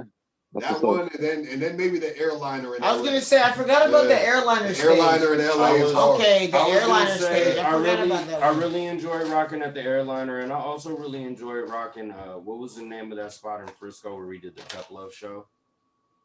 Ooh, Chapel. The Chapel. Yeah, I really like that venue. That was dope. I love the Chapel stage. was super I love dope. just Yeah. the setup of the building. Yeah, Chapel was dope. Yeah. Oh shit. I forgot. Oh, I like where's the site? Yep, we here. Yep, Saturday. What's that? Saturday. What's up, Pip? The venue they do the ciphers in San Francisco at? What's that venue called? Oh, the Boom Boom Room. Fuck with the Boom Boom Room. I think the Boom Boom Room's gone. I don't think it survived the pandemic. Man, I fuck with that one. That was dope. Actually, I drove by it. I think they're open. They got some sign on the billboard saying "Stay strong" or whatever. Oh, okay. So I think they're still open. Because I remember they had put up like a GoFundMe that failed, and so I thought that was the end. But that was a while. Ah, damn. Yeah. That was a good venue. That shit was dope. This pandemic is fucking with a lot of venues, man. Man, shout out to the ones that's still going though. And shout out to that spot in Sacramento. And then you have spots like the fucking like the Cinnabar, man, fucking burned down. Hopefully they recover from that. Cinnabar. Really? Yeah. Oh yeah, Chachos and shit. Yeah. Yeah, I hope they got the insurance money. Yeah. Me too. That's crazy. Yeah, shit, Mr. Juice, we met you at the Airliner, right? Absolutely. Nope, that's where we met Mr. Juice. Mr. Juice and High Sun. Yeah, met to the Shout out Fort Knox. Yeah. I owe Juice 2 verses. I gotta give Juice 2 verses. Yeah, me and Juice cooking up a little something. Oh yeah, what's up? Yeah, Juice. I gotta slide through next Saturday, bro. I have next Saturday off. I got like 2 verses. For sure. Yes, like that before Big Chillin. I'll tell you, I'll talk about that behind the scenes. But yeah, nah. Big Chillin watching Pip record. What? Yeah. Like this is how Pip works. Nah, the whip got totaled. Can you believe it? The whip got fucking totaled. I'm ass out now. Oh man. Second Honda Civic that got totaled. I was gonna say again. Second one, bro. The first was a 2018, then I get a 2020. And man, I don't want to talk about that shit, man. That shit pissing me off. Oh man. Yeah, man. Bad luck with the whips, huh? Terrible luck, man. I don't know what it is, man. Well, it was my fault for the first one, and then it was some other fucking bozo for the other one. So, nah, it's all good, though. I'll figure it out. Now, long as I might fuck around and leave Cali, yo. Yeah, you're talking about heading to. I don't want to, but I might. My bad, second. I said you headed to NC. Possibly. There's a little play I could do out there. Like I could. Yeah. But yeah, I want to stay in Cali though, ideally. But you know, it's just the cost to live is so high. You know what I mean? For real. There's a remix of that coming soon. Yeah, there's a remix coming out with that project we talking about. So keep your ears and eyes open. You didn't hear it from me, shit. Yeah. Nah, the cost of living is hella high though, and I do hella hate it. Yeah, it's almost like an exodus out of California right now, man. People are like, a lot of cats I know moved to Texas, but I wonder how they feel about that right now. Yeah, man, prayers to Texas, man. Prayers to Texas. And you know what's fucked up? And I'm gonna say this because like that's how fucked up I am. But I mean, first of all, I hope everyone, I got family out there too and shit. So I hope everyone is like doing well and shit. But at the same time, it's like, I know California is expensive to live. You got to do what you got to do. But I mean, I like being cold when it's 50 degrees. Yeah. Right. Yeah. Right. Yeah, Cali shit. That a Cali. I like it's a little chilly. Yeah. Put on a hoodie. Be in. Right. I'm just like saying, gosh, it's fucking freezing it. What is it? 62 out here? Jesus Christ. little breeze in San Francisco. Like, ooh. Yeah. Jacket. Yeah. And then just right. And I grew up and so like the reason why I'm kind of want to stay in Cali a bit is because like I spent a lot of time growing up not in Cali. And you know, I just don't want to. I feel like California weather is harsh enough. I don't want to brave anything worse. I mean, we're literally dealing with the best weather in the country. Like, what more are you asking for? It's already 90 degrees in Arizona, so I don't want to go there. No. Fuck, man. 90 degrees in February. Snowing like a motherfucker in the winter. Right. All the extremes. I'm well, good. Well, this is winter right now, and they're getting 90-degree heat, so that's you know. Last year when I was on the Eyes Low tour, I went to the skate park with my boy Mariano and shit with MXD. Shout out MXD. I talked to MXD. Shout out MXD. Where the hell's that dude been? He's been working 2 jobs. 2 jobs? Okay, I haven't seen the dude in ages, man. I saw him like That's good. That's good though. He stops by like in between shifts sometimes. So like I'll see him like in between shifts, you know, or if he's on call somewhere, like I'll see him on the way going somewhere, he'll stop by. You know, so I'll see him like once a week every now and then. But for the most part, man, homie's just been on a super grizzly, trying to get his grown man in on. Good. And you know, he got the 2-job thing, and you know, it takes a little time from podcasting. But if you're getting that money, go ahead, man. Well, for sure.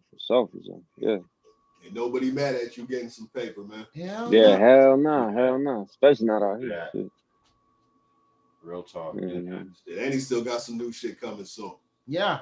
Dissociative. That's his album called? Yeah, man. There's gonna be a new track from MXD coming up in the next week or so. Good, man. You're gonna get a new track from Waze tomorrow. Good. And shout out to they're younger, right? Yeah. Shout out. And then their album should be dropping probably the end of the month.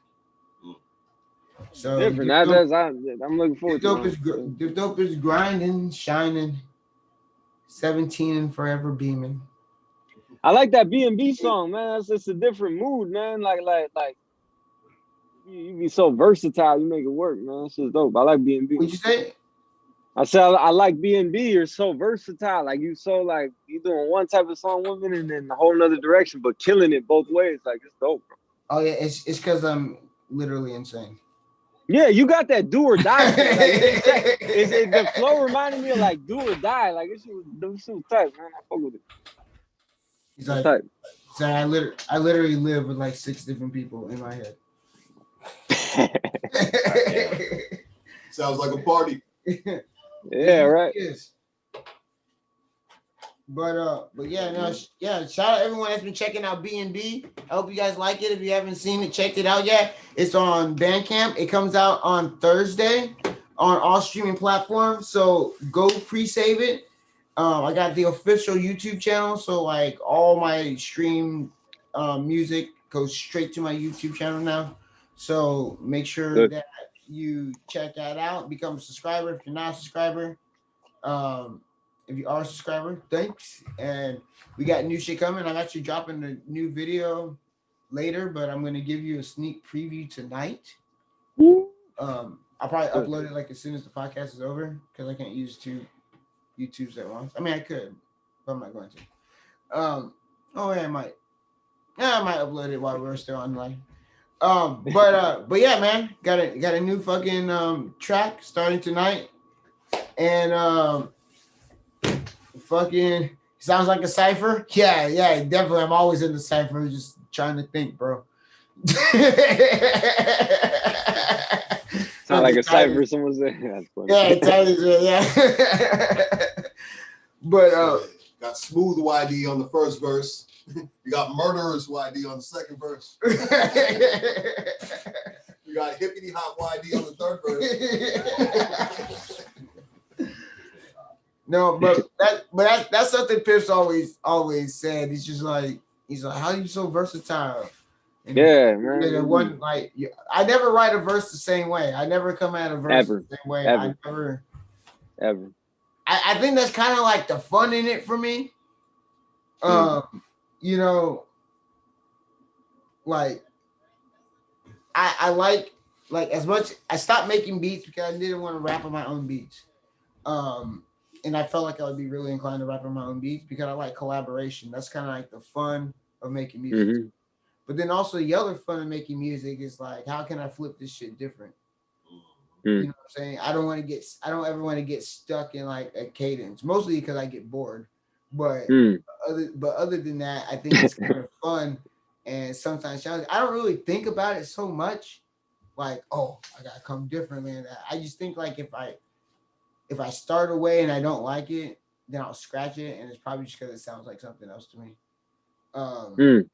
So, you know, I'm like, I think I've started something that sounds like that before, so I'll just scrap it.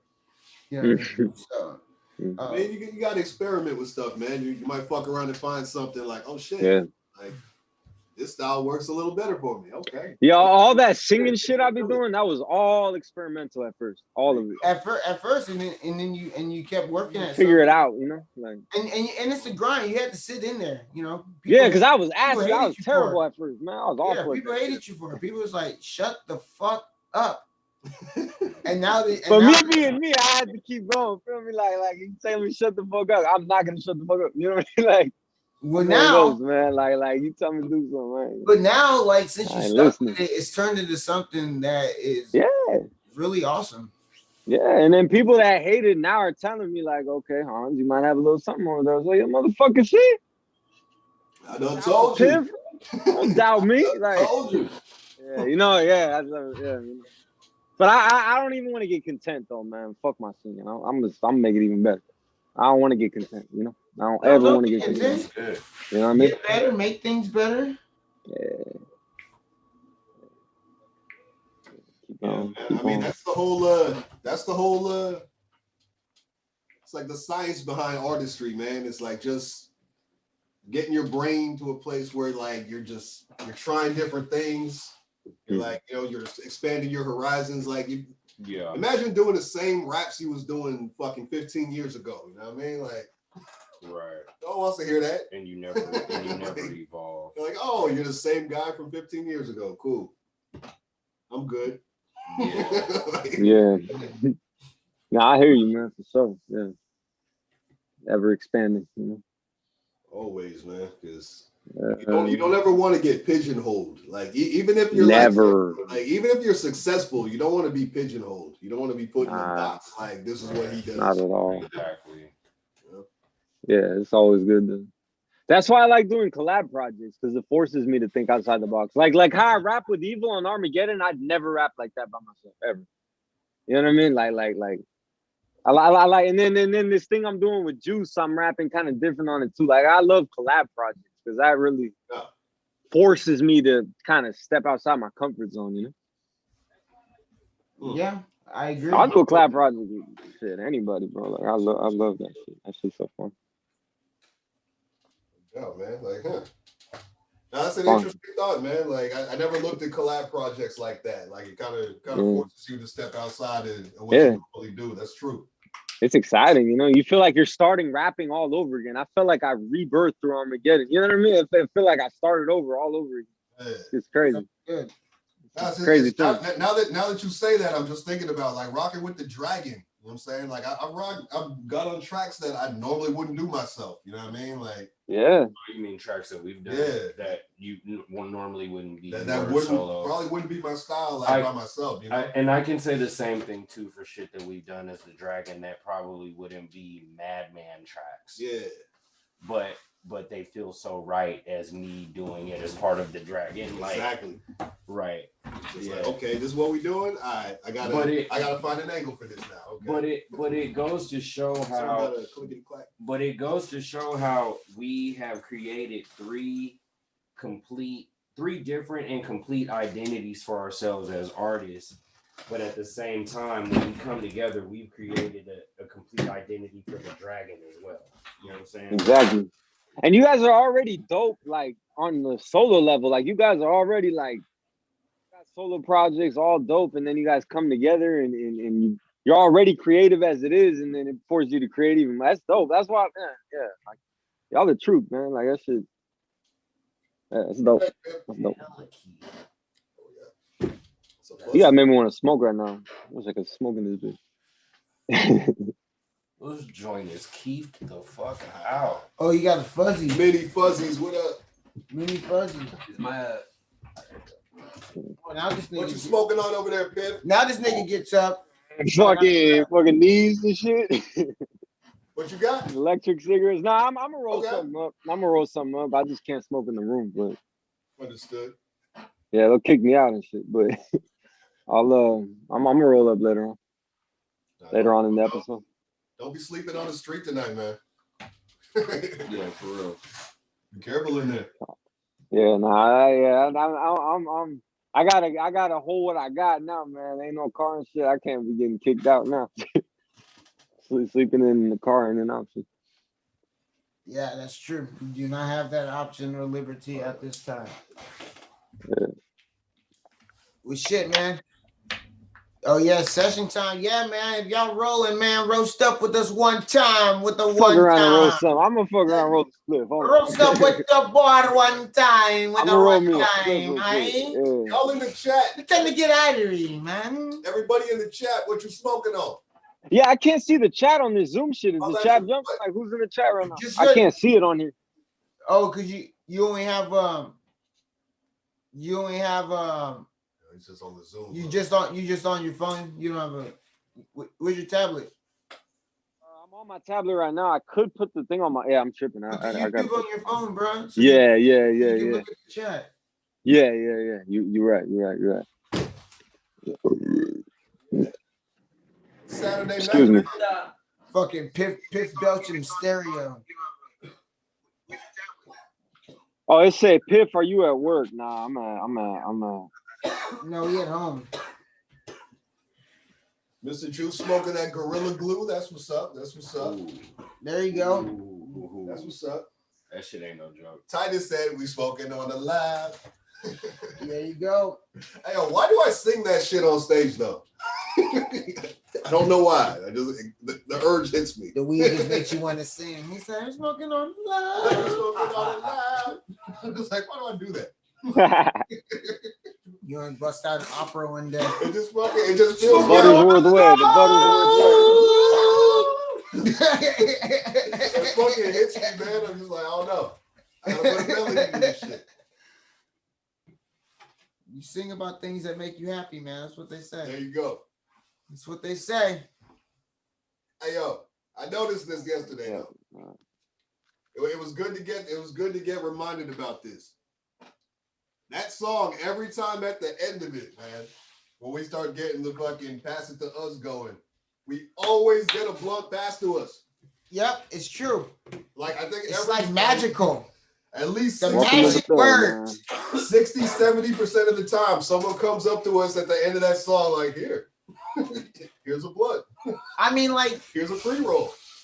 That does happen. Here's an eighth. Fucking roll it when you get off stage. I mean, like, I performed that song solo in fucking just my verse in the hook in fucking Philly, and I was giving weed. So it works everywhere. You don't even have y'all in Philly. Damn. like pass it to us, and at the end I'm always like, yo, no, for real, pass it to us. Where's that? Yeah, I got you pass that book. So it always is like, yeah. It's a weed stick up, man. I ain't want the sticky when I stick you up, man. I stick you with the stick. Well, now that you mention it, I just rolled this blunt. Here you go. Like, okay. Well, I was gonna smoke this with my guys, bro, but that's a pretty good performance. So here you go. Where were we at when someone lit a blunt up and passed it to us and then got kicked out of the venue? Oh, what show was that? What show was that? I forgot. Oh shit. That was fucked up too, because like I was still holding the blunt when they got kicked out. I fucked up. But I was on stage. You know, you got extra, perks of being on stage. They just tell you like, don't do that. Anywhere else that they're like security, and they beat them with a flashlight and drag them out and shit. Beat him with a flashlight. That sucks. Just for lighting the room. Oh. Hey, what's up, Mission Bluebird? What's Mission Bluebird? Mission Bluebird, man. Mr. Juice says, tell him about Mission Bluebird. What was he talking about? Oh. I think it was old girl. They talking about old girl at the counter. At the counter. Ooh, mad man, pimping all over. Wait, Juice, we're talking about blunts and shit. The fancy car, he took it somewhere else. the women in the caviar. Mr. Juice Man, says, pimping all over the world. Mission Bluebird from last night. We're talking about blunts and shit. Speaking of blunts and shit, my man Scourge was rolling up fucking Chiznopper fucking backwoods, bruh. Chiznopper backwoods. Man, I love backwoods. That's an E40 word right there. Chiznopper. Man, Val used to have the best E40 impersonation. Yeah, nobody can do Young Thug or E40 better than Sleazy V. Hands down. Sleazy V, that's my guy, man. Hands down. Which is funny. I miss that dude, man. I haven't seen that dude in a long time. Which is really funny because those are really on different ends of the spectrum.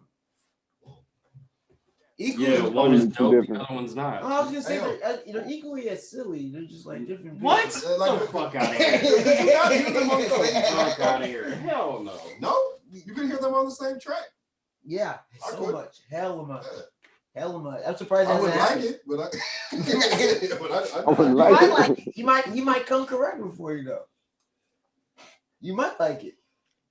Maybe. I'll keep an open mind. Right. But like with 40, he's like, all right, motherfucker, like, all right. You know what you get? Right. I never understood Young Thug. I never understood the hype behind him. I never got it, but you know. Future's the shit. I'm gonna tell y'all what. Future's the fucking shit. I've never heard cool. Future project.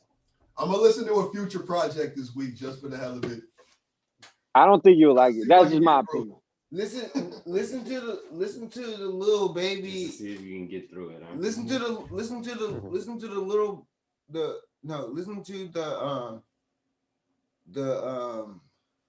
Uzi and Future joint project. Oh, like Lil Uzi. Oh. That's just sick. Push me to the edge. Those skips and tracks because it's just way too much. Oh. But wait, some what? It's just way too much, like auto-tune, like so like niggas gargling and shit, like robots gargling. Robot yodeling and shit. Yeah, it's like that's too much. It's like when your song is still singing your verse, like after you're done, like physically done, and it just like sings an echo behind you. That's way too much. It's just way too much. You know what? Everybody that sings auto-tune should be forced to let people see what they sound like without the auto-tune.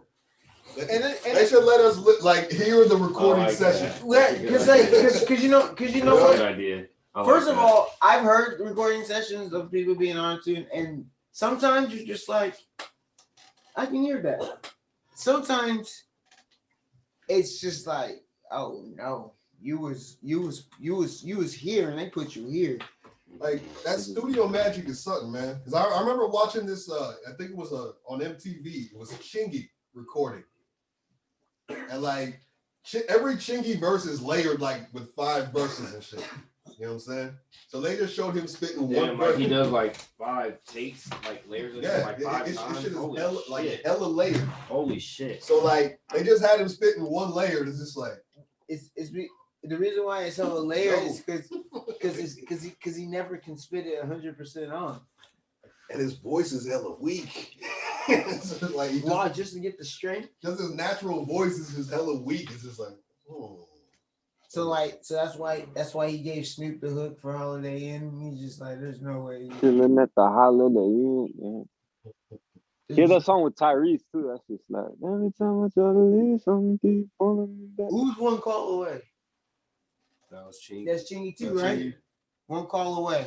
That's Chingy. Oh, I'm not sure. I don't know. That song's actually good, bro. I can do it. I don't fuck with Chingy at all. He's one of the worst rappers ever to me. I think he was right there.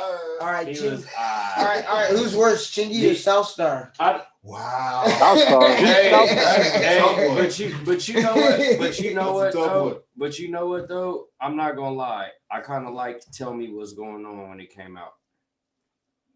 I kind of like Tell Me What's Going On. That tell me what you think is going on. Okay, that's on the side. Yeah, that's on the side. Yeah.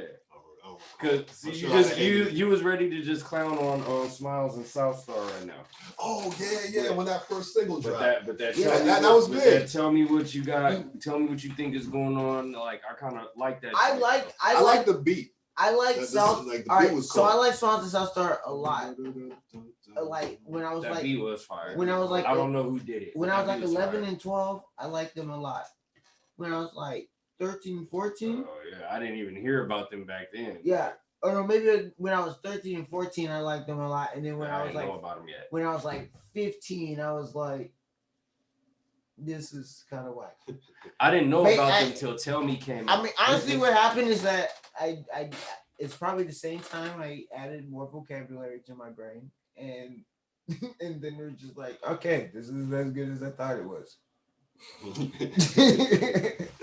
I don't know. Like the first track Madman was talking about, I feel like that track just kind of grew on me because MTV played it all the time. And it's just like, okay, that beat's cold. The chick singing's kind of dope. Right. I can't remember a word any of them cats said in the song right now, but like the beat and the hook were kind of hard. Hey, bathroom break. I'm gonna be right back. But that's basically what a radio song is. Very true. A beat and a hook. Very true. You have those. I'm sure they made hella money off that shit. You have those two things. Yes. And that's why, like, a lot of radio hooks that you hear, like, even when motherfuckers is rapping now, and it's new age rapping now, but like even when they doing that new age rapping now, you still will hear them farm the hooks out to like vocal, like motherfuckers just sing, because that's still like where the money's at. The hook is where the money is at in the song. Yeah, hell yeah. It's funny, like, and not every artist is comfortable or confident enough to pull the hook off by themselves, or is able to pull the hook off by themselves. And it's sad to say, not every artist knows how to write a hook or just sounds good on a hook. Like, they got writers for that. Yep. Like Drake. I don't think Drake writes a whole lot of his shit. You said Drake? Yeah, I think Drake got hella goes, man. You said Dre or Drake? Drake. Oh, okay. Maybe, man. Well, Dre had writers too, right? Dre wasn't. Everybody writes. Dre's never written a verse in his life, I don't think. Dr. Dre? Both of them. Yeah, he don't write no bars, man. Drake, I think he writes his bars. Yeah, I think Drake you know, his shit. As far as hooks and like singing and shit, he might have some help. I don't know. I don't know. The R&B world is different. You know what I mean? Like almost everyone, like has a writer. Right. Wait, so you think you don't consider Drake a rapper? Sings, I do believe that he there's writers for the shit he sings, but rapping, I think he writes that shit. Say it again, Piff. Consider Drake more a rapper or more a singer? Who? Well, Drake? Is he more of a rapper or more of a singer? To me, he's half and half, right? Like he's got hit singles singing, he's got hit singles rapping. Nowadays, it seems like Drake's talented. I'm gonna give him that. Like, it seems like he sings way more now. I don't hate on Drake, man. Like with Drake, I like Drake. I'm not a fan, right. But But he's not my cup of tea. But do you? You know what I mean? He's got his lane. He's a talented guy. Like, fuck it, do your thing, man. Yeah. You know? Exactly. That's how I feel about it. It's not for me. Like, you didn't make that shit for me, and it's like, hey, you know, that's okay. And obviously, he's made a lot of money because he's got a huge fan base. So I'm not part of his audience. Loyal. He's got a huge fan base. So, you know what I'm saying? Do you, man? I always check in on. I wouldn't say I'm a Drake fan, but like I always check up on his latest shit, you know, because I think he's up there right now. He's one of the best right now. So I think you always got to remain a student of what's going on. So I try to, you know. No, that's well said, man. You know what I mean? You got to know what the climate of the game is. Exactly. So I'm always gonna check on the biggest artist. I think Drake's kind of the biggest artist. So I'll be checking up on Drake. Checking up on his music, just to see the climate, like you said. No, I'm glad you said that, man, because that's what I've been thinking lately. You know what I mean? Because you don't want to get lost in your own head thinking you know what everything is supposed to be. You know what I mean? I gotta remain teachable, you know? I think the reason why I don't spend as much time, like every now and again I will, but I think the reason why I don't spend as much time checking up on like the mainstream shit is because like it's not that I don't want to know what's current, it's that I don't care all that much. Like I care a little. I care a little. We grown I hear you on that too. I care a little bit to where every now and again I'll like check up on like, okay, what's this shit? What's this motherfucker listen to? But I don't care that much. Like it's not necessarily about caring. It's just about knowing. You know, just knowing what are these youngsters listening to right now. And the only reason who's popping right now. And the only reason I'll peep it out every now and again is just to know. Exactly. It's just to know. That's it. So every now and again, just to know. But like, yeah, it's rare that I even like. I'm not worrying about what's hot because I'm always gonna do the music I want to do. Like, I'm gonna do the music I want to do. Like, I feel like as long as I'm doing the music I want to do, then people will appreciate my music for what it is. You know what I'm saying? I'm not gonna start doing music I don't want to do. I'm not gonna do that. I feel it. That makes sense. That's like the whole comfort zone thing. And I'm not, and no, and I'm not talking about like, I'm not saying I'm not gonna step out of my comfort zone and try new things. But what I'm saying is I'm not gonna like try to appease certain people by making my music a certain way when that's just not me. That's what I'm saying. Bro, of course. Yeah, I feel that 100%. Yeah, no, I feel it. You know, because you know, if you don't stay current with your shit, you'll find yourself rapping like it's 1998. Why ain't nobody feeling me? Which is why like we heard that already. Which is why as an artist you want to keep an open mind and try new shit, but you don't want to. I'm talking about more so about conforming. Like doing shit for the sake of conforming. Oh, this is what people want to hear. This is what the people want to hear. So I'm gonna do it this way because the people want to hear it this way. No, I'm gonna do the shit the way I want to hear it. I feel it. Now it's real funny you say that because the game used to be the exact opposite, man. Like it used to be you had to be original. You know what I'm saying? Yeah. Like it used to be you had to have your own style. If you sounded like somebody else, like someone will call you out. That'll be the end of your career. Right. Yeah. Say like, oh, you a biter. I know, and look at it now, man. Everybody got the same flow. Go on Fizzler, and scroll through them videos, bro. They all sound the same. Pretty much. I mean, no offense to Fizzler, but I mean, shit, everybody's copycatting now. Like I said, like once in a while I'll check the radio just to see what Cats is doing, and it's like it sounds like one long ass song. It's all the same shit. And me listening to the mainstream, it's not even like trying to sound like it is now, but like I've always been a fan. I'm still a fan.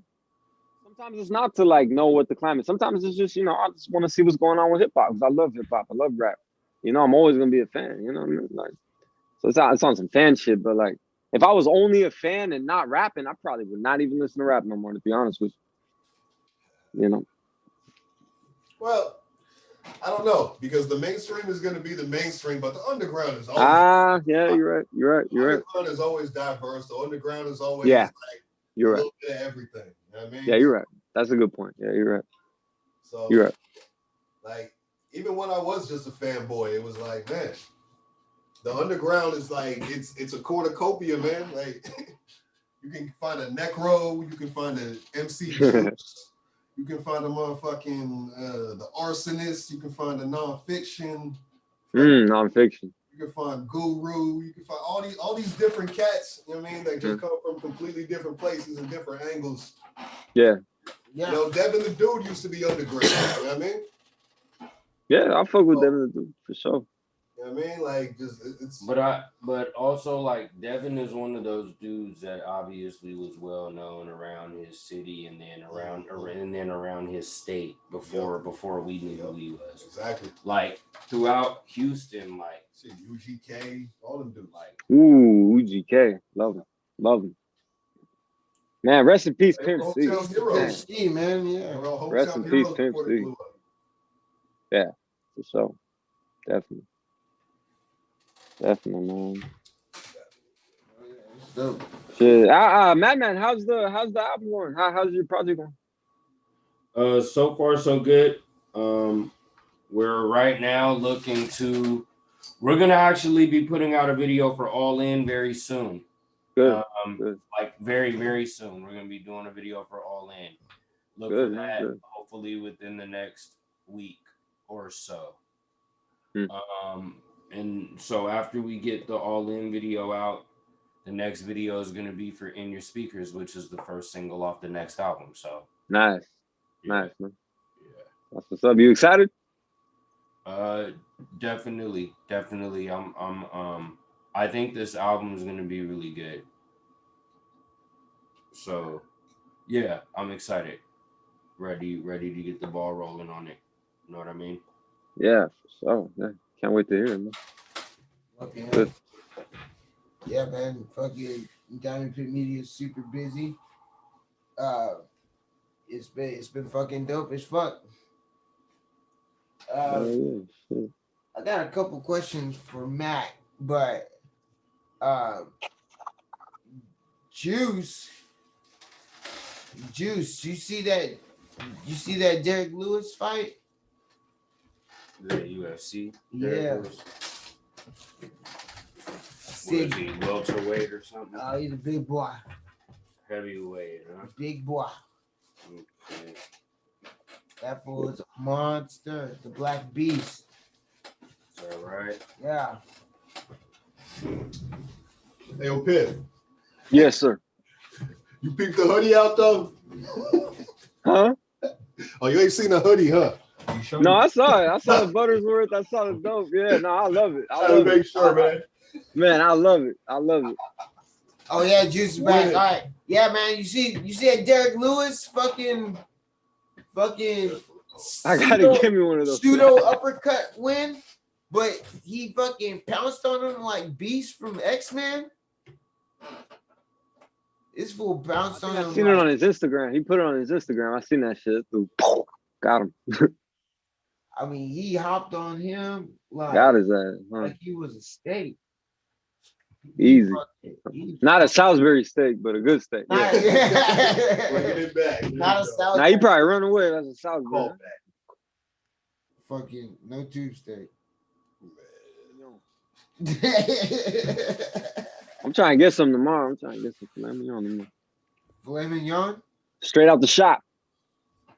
You know. I mean, like shit, man. You little discount. You get. I was like, you the butcher, man. You know the prime cuts. I can't say it, but you know. Yeah. Hookup price. You know the prime cuts. Let me get some of that. Filet mignon. Ooh, God.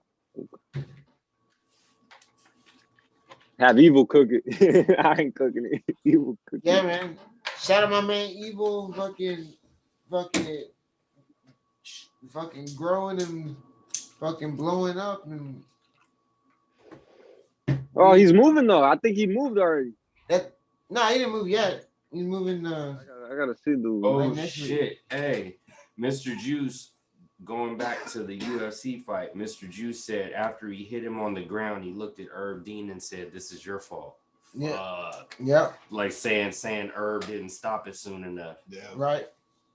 Cold. Damn. And I love Herb Dean. I love Herb Dean, man. UFC, man, sometimes the refs be letting it go. Like, I feel like sometimes Herb Dean always has let it go. A second He always let it go. UFC sometimes. He always has let it go. He always has let it go. That's why I like Herb Dean, because like he doesn't snub fights. Yeah, but I'm saying if a fighter is on the ground, but if a fighter is on the ground and then took like 4 or 5 clean ones to the face, do you need to see him take 7 or 8 before you stop it? I mean, or is 5 clean ones to the face enough? You know what I'm saying? Well, first of all, not defending himself. I'm talking about on the floor taking 4 or 5 clean ones, not defending himself. Do you need to see him take another 3 or 4 more?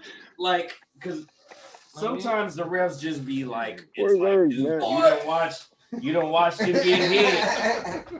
It's like sometimes the refs be like, dude, you don't watch him get beat up and then do shit. You heard that nigga, huh?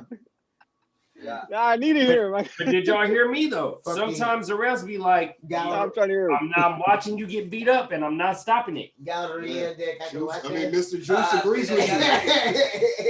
Mr. Juice agrees with you. He says the stoppages are too late a lot. Guys are KO'd and taking unneeded damage. Yep. but I put that on White because that's ratings, bro. I mean, the thing is, sometimes it's just it doesn't register quick enough, is what it seems.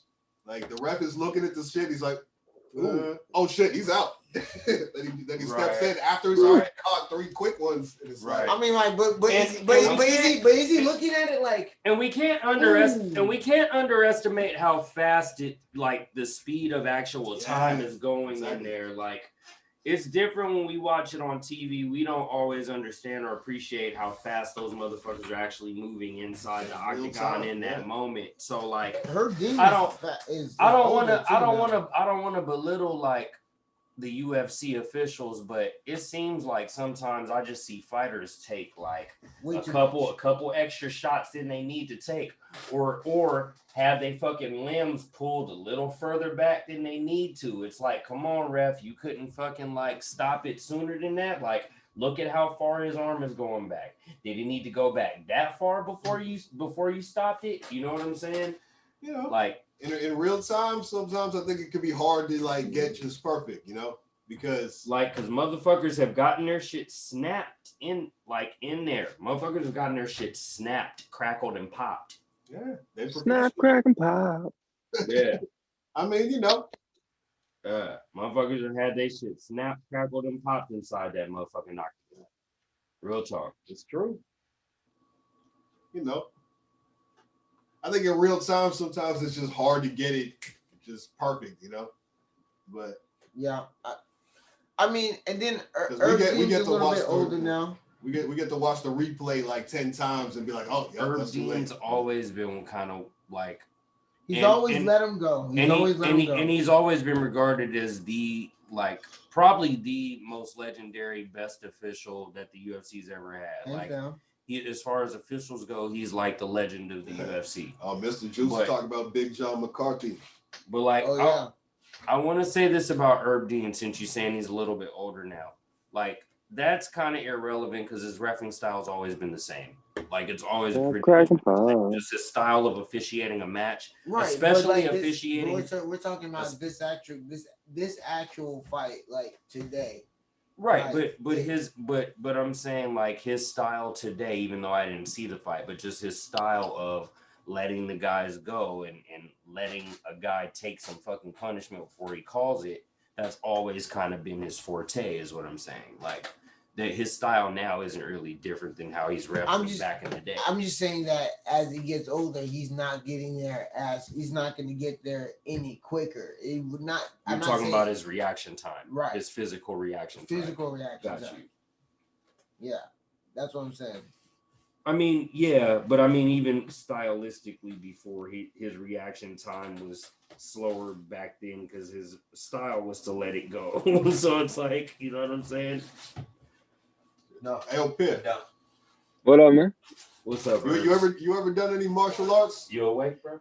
I did judo when I was younger, but not for long. I used to be into boxing. I used to when I was really young. They tried to get me into boxing. My uncle was like a big time boxer, so he used to always try to get me into it. I feel it. Yeah, my Puerto Rican side. We got a lot of boxers on my Puerto Rican side of the family. I like watching fights though. I watch fights like I watch MMA. Sometimes I watch the boxing matches and stuff. I like watching it. Yeah, it's fun to watch. Now, I'm the same way, man. My family's all boxers and shit. Like, my dad is the one brain in the family, you know what I'm saying? Everyone else is fucking throwing hands and shit. Yeah. Your family is boxers? Oh, hell yeah. My uncle was is it the bantamweight champion? Wait, current? No, back in the 80s. That's dope. Yeah, that's dope. Azula? I'm gonna say you have a younger uncle? Oh, shit. Well, sounds Japanese. Azuma Nelson, Azuma Nelson. Look him up. It sounds like it could be out the motherland too, though. It sounds Japanese, but it does sound African too. I always like that name. I'm like Azuma. I like that. Azuma sounds straight African too. It does. Sounds like Azuma. Sounds like Akuma. He was a beast. Like, his fights were on YouTube and shit. Like. Now, where's your family from? Ghana, right? Ghana. Okay. That's dope. And Ghana is like West Africa. Yep. Okay. It's right on the little inside curve. Yep. Oh, okay. Yeah. Oh shit! So that would be like opposite end of the continent. Yeah, he's actually like shit. That's crazy. Yes. Ethiopia would be East Africa, right? Yeah. Okay. That's so right. opposite end of the continent. Come on, man. You know where you're from. Hey, fuck you. I got hella Ethiopian and Somalian. Hey, if I am, then stop trying to act like you far off, nigga. If I am, stop trying to act like you far away. Fucking Diff Dope boxing night, man. That's what we gonna do, dog. Yeah. No, I love. We got like 4 bottles watching. in this gentleman jack, and we throwing hands. I used to box when I was younger. Wait, we used to box and shit. Throw on the gloves every now and then. We're drunk. All right. Remember? I got quick hands. I don't hit the hardest, but I got quick hands. We both took it easy. We both were even. Shut the fuck up. Hell no, my shit hurted the next day. Hey, Herb's got to come on the camera. Herb's got to come on the camera, man. Herb's got to come on the camera, man. Come on, man. You act like we need you, man. Come on, man. He's in here. He's taking the night off, man. Come on, Herb. West Virginia, mama. Inside you. West Virginia. He'll be back for Diff Dope fight night, man. Sports. Yeah. Yo, so while we're talking about sports right now, guys, I just want to make a point, a huge point. Here we go. That if it wasn't evident before, the Warriors are a playoff team. Okay. Okay. And it's funny how I never hear Herbs when YD speaks. You know, I want to listen to what he says. all right. So they're a playoff team. All right. That's funny. They are a playoff team. Today Curry didn't play. Are they a playoff team or are they a play-in team right now? No, they're so that means you guys just Hakuna Matata. No, I'm asking specifically about their current rank right now. I'm gonna look it up. Oh, you mean current right now? No, I'm gonna look up the Western. No, standings. I'm just talking about like when it's all said and done, where they're gonna be. All right. Gotcha. I think they're gonna be in the mix. They're gonna solidify a playoff spot. They're gonna solidify a playoff spot. Okay. I think honestly, like if the playoffs started today, they would have to play in. But based on the field of teams, I think they'll be in the playoffs. I think they'll be in the playoffs. So the way the playoffs are set up this year, we talked about it last week, but just in case, it's a little different this year. For the first year, teams 1 through 6 qualify for the playoffs automatically. It used to be 1 through 8. You're in the playoffs, each conference. So Eastern Conference 1 through 8, you're in the playoffs. Western Conference 1 through 8, you're in the playoffs. That's how it used to be. Now it's each conference 1 through 6 you're in. 7 through 10, you have to play your way in for those last 2 spots. So that's the format this year. So basically, anyways, the Warriors are currently slated in the 8th spot in the West. My Lakers are currently number 3rd in the West. Wait, 8? The Warriors are 8? The Warriors. It's been a rough year, man. The Warriors really? Because last a lot of new pieces, man. A lot of new pieces. New pieces and injuries. So if the playoffs started today, they would have to play their way into it to be in. Who's the first seed? Yeah, we lost to the Hornets tonight by 2. Like, I didn't know what y'all lost by 2. Yeah, my Lakers also lost by 2 tonight. Yeah. Now we had no Curry. Did you guys and no play at home.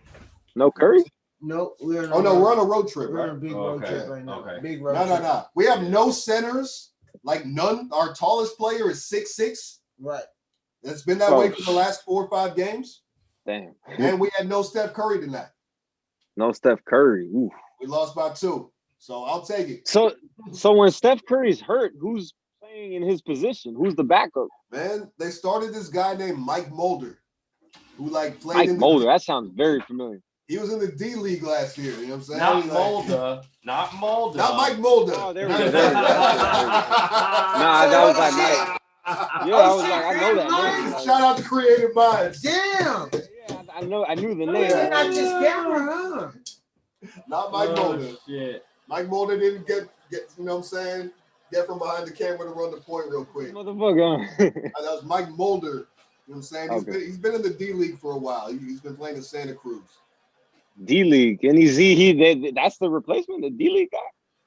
Well, I mean, he's been back and forth on the roster this year. You know what I'm saying? Like it happens a lot. That's fucking.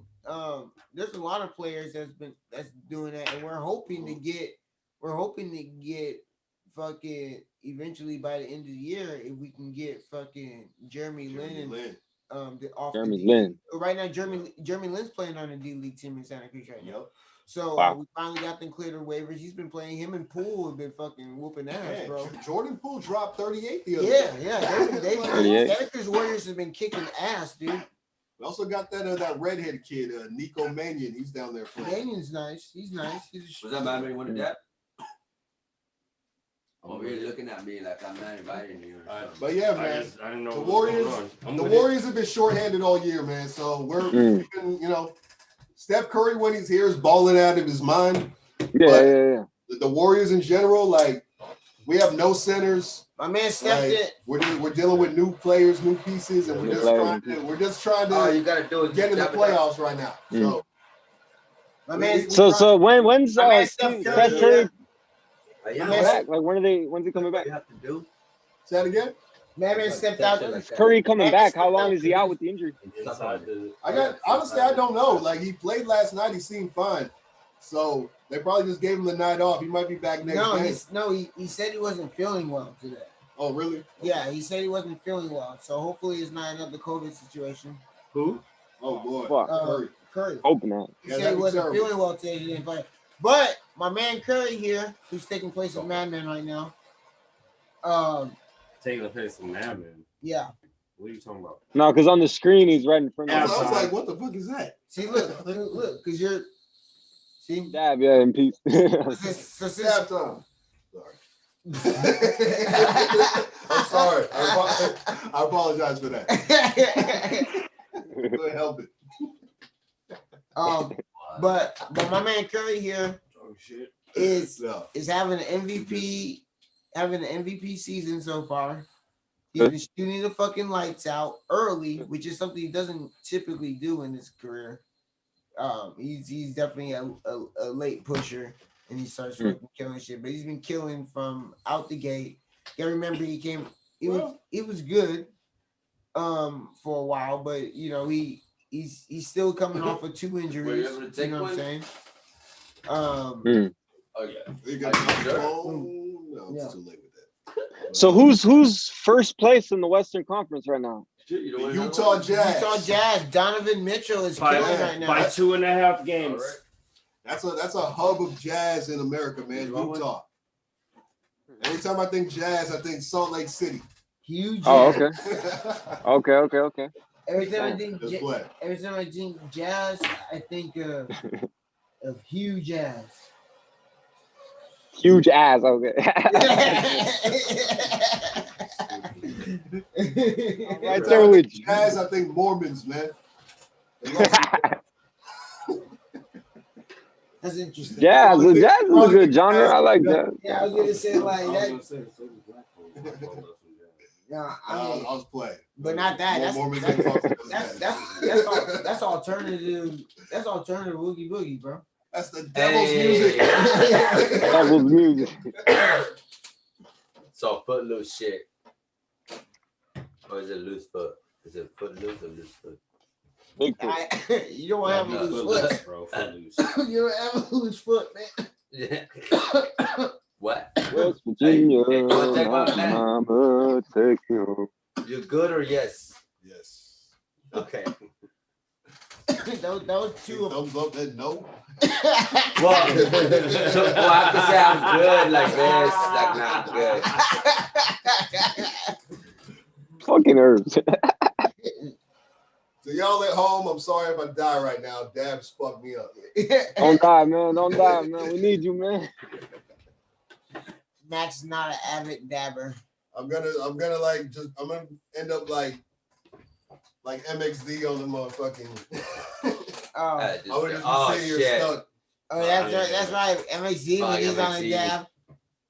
I'm not gonna do that ever again. Concept, what's up, boy? What up, Concept? What's good, man?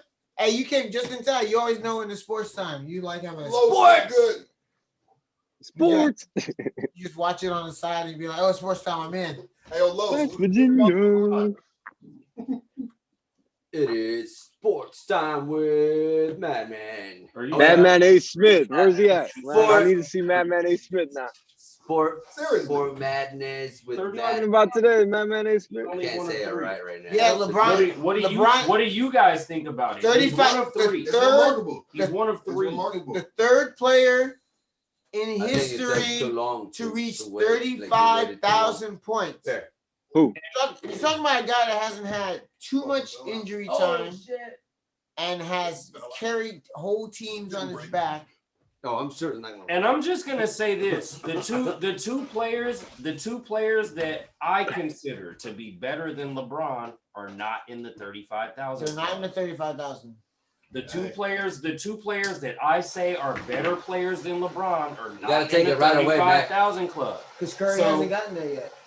Oh, shit. That's why I always say people underrate Karl Malone. I'm like, he's a top 2 scorer of all time. He's the male top man. 2. Oh, I got you. He's a top 2 scorer of all time. He has 2 seasons in his entire career. He didn't score 2,000 points. Now let me ask you this. That's ridiculous. Now let me ask you this in your personal opinion. Now let me ask you this in your personal opinion. If I could ask you, name the top 2 scorers of all time in your opinion. Is he one of them? So you were saying that according to numbers, according to the all-time scoring list. But in your opinion, if I ask you name the top 2 scorers of all time in the NBA, is Karl Malone one of them? That's why you're the boss. It's a good question. Fucking herb. Nah, probably not. Right.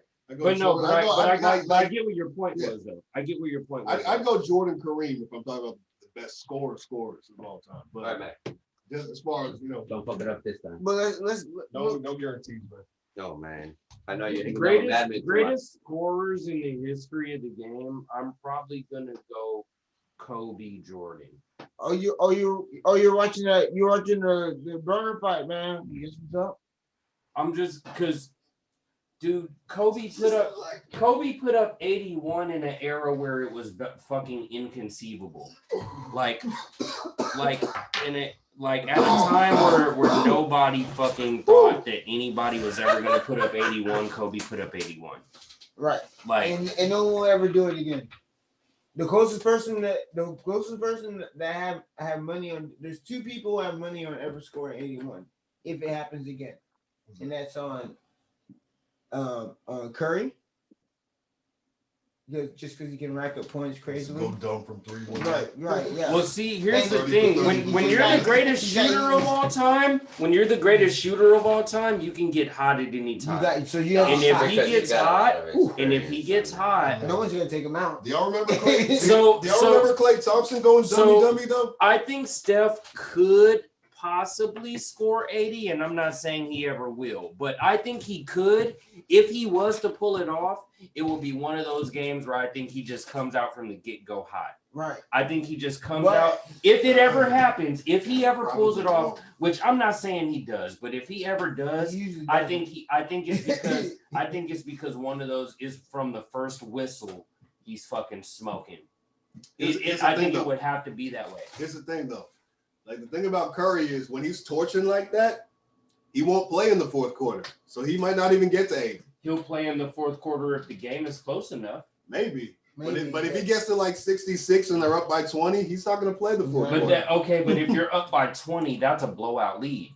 But if he has fucking 56 after 3 quarters and you guys are up by 10, he's gonna fucking play in that fourth quarter. So and there's been times throughout history where guys have fucking been scoring their ass off and you go into the fourth quarter and the game is close.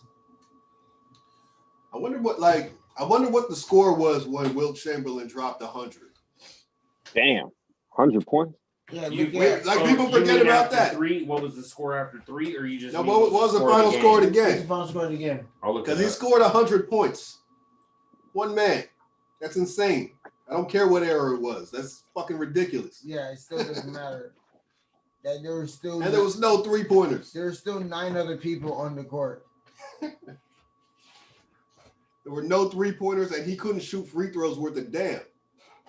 So that's a lot of work. 169 to 147. Okay. That's still that's still ridiculous. So wait, his team scored 169 points and he had 100 of those. Right, that's still insane. Oh my god. That's still insane. Oh my god. That's still insane. It's ridiculous, man. Okay, I have to calculator this real quick. Because I want to know what that percentage was of his team's points. Oh yeah, Steezy, man. Hey, don't worry, you didn't get a chance to come to the show. I know you were trying to come down. Wow. So he had 59%. Don't worry, man. It's all good. Points. I'm gonna be up in Reno sometime soon. Hey, we might end up there partying in the spring. So you want to talk about efficiency? Wilt Chamberlain's 100-point game, he had 59% of his team's points. The night that Wilt Chamberlain put 100 points in, he had 59% of that team's points. Which means that his team scored 169. He put in 100. But I want to know what his percentage was.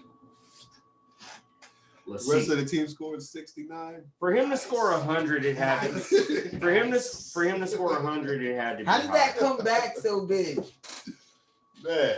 Really, I don't know. It must be the memes. That's what I'm saying. But how did it come? Like one guy did a meme and one immature person, one immature dude who's not up to date. Still saying nice. Like, fuck it, bring it back. Nice. I don't know. It works when it works. Oh, good. He's like 99% of the time it works every time.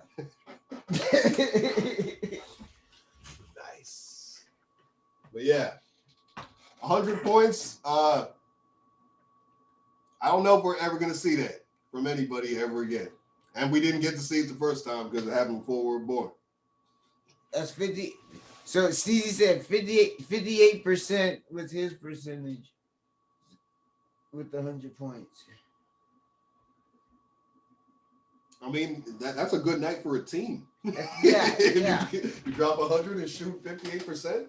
You had a hell of a night as a squad. 59%. Oh yeah. Damn. That's a damn good night for a team.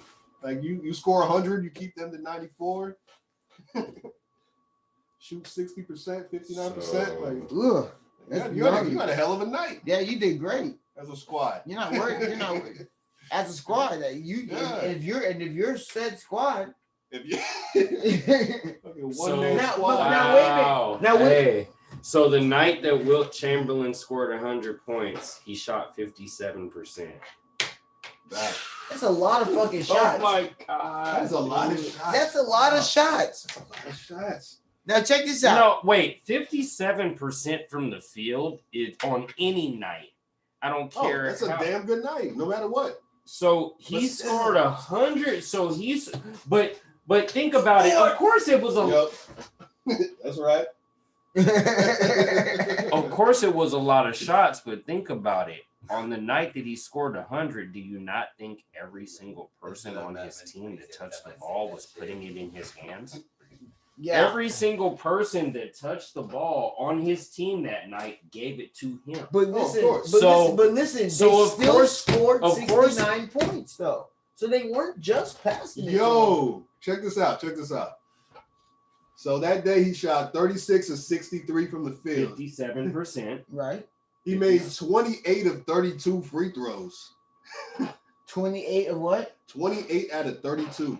That's free throws. So let me calculate that. That's no Dirk. That's 87 no Dirk, and a half. That's no Dirk night, but it's 88%.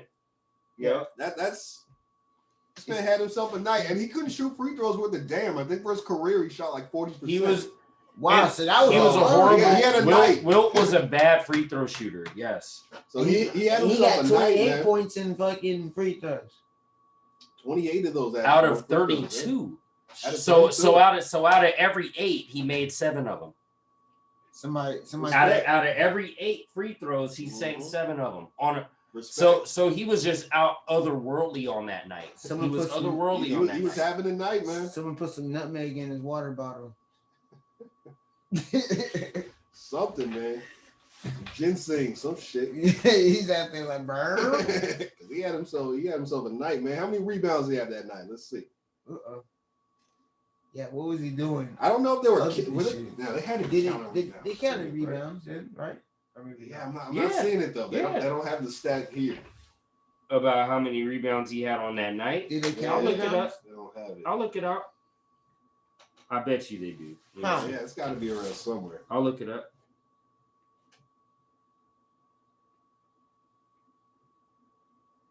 That was the season he averaged like 25 rebounds a game, though. Man, just try to imagine that a dude averaging 50 points and 25 rebounds a game in today's NBA. You know what I mean? And back then they didn't record blocks. You know what I'm saying? Who knows how many blocks he had? Wait, hold on. Got 25 rebounds. Let me make sure I'm reading that right. Yeah, in that game. Yep. Oh, he got his average that 25 rebounds on the night he scored 100. Is his career? That was an average. That was his career average. 25 rebounds. Oh no, that season he averaged. That was his season average. His career, I'm not sure. Oh shit! I know towards the end of his career, his numbers went way down. Like he was averaging more like 16. A little trivia, because I already know the answer to this. Who holds the all-time record for rebounds in a game? All-time single game record for rebounds. Bill Russell? Yes. Do you know the number? It's otherworldly in a single game. It was like 40 something? 9. 49. 49 fucking 50 in boards? a single game. One game, man. 50 boards? God damn, man. 50 boards. That's ridiculous, dude. In a game. I'm a confirm that, but yes, I'm pretty sure. What? I mean, you know how much fucking jumping this man was doing? This man was all over the place that game. Single game rebound. 50 boards? Man. Oh no. Excuse me. No. Bill Russell does not have the all-time record. No. Wilt also has the all-time rebound record. Well, what single is it? game. What is it? 55. Jesus. In a game against who? The Celtics. Who else? Jesus Christ. 55 rebounds? Get the fuck out of here, man. Dude, so he has the all-time single game record for points and rebounds. So I'm not gonna say he's the GOAT, but his name needs to get mentioned more in that conversation. I always throw him in when the we mix, when man. we talk about the GOAT, his name needs to be mentioned more often than it is. Always throw him in the I'm mix. not gonna say Wilt Chamberlain's the GOAT, but his name needs to be thrown in the conversation more often than it is. Easy in my top 5. He has the all-time single game record for points and rebounds. Man, my bad, Joe. My bad. You good, man? We And- got you. and Man, I had to step out and Stats smoke, in and then the basketball. connection just. What's up, Kyle? Hold up. What's up, Kyle? I'm sorry. I gotta show Kyle the goods, man. Kyle. Oh, I got you. Check this out, Don't go dog. too low. Don't go too low. All right, there we Right go. here. Kyle, look at it.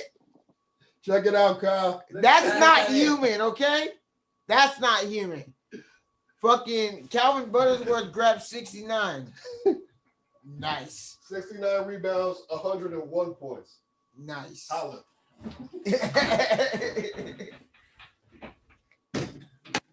Ah, shit. Fucking. But yeah. I don't know how Wilt doesn't get mentioned. I know they said the thing. The game wasn't played the same. It's not the same competition.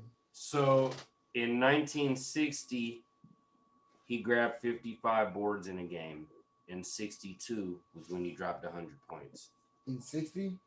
60 was when he grabbed 55 boards in a game. 62 was when he dropped 100 points in a game. 60 was the boards. 62 was the points. Wow. Yeah. What's the debate? What y'all Dude, debating? just think about it. Just think about it, bro. 1960. So we're in the year 2021. We're in the year 2021. So 61 fucking years later, dude. 61 fucking years later, that's never been done again. And that's kind No of where the one- argument, but that's where the argument comes from. But That's where the argument comes from. is anyone else ever gonna grab 55 rebounds in a single game? No, not in a chance today- in hell. not in Not a today's chance game. in not a chance in fucking hell. But it was not the a chance in fucking hell. But if we had LeBron playing, if we had LeBron James, or if we had fucking Kevin Durant, or AD. So what's that AD?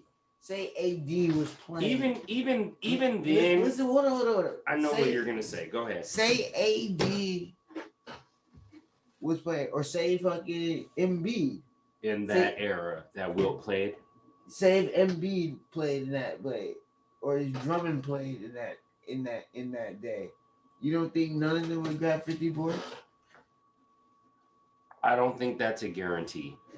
Because I'm gonna say this, and a big part of grabbing 50 rebounds in a game is mentality. A big part of that is mentality.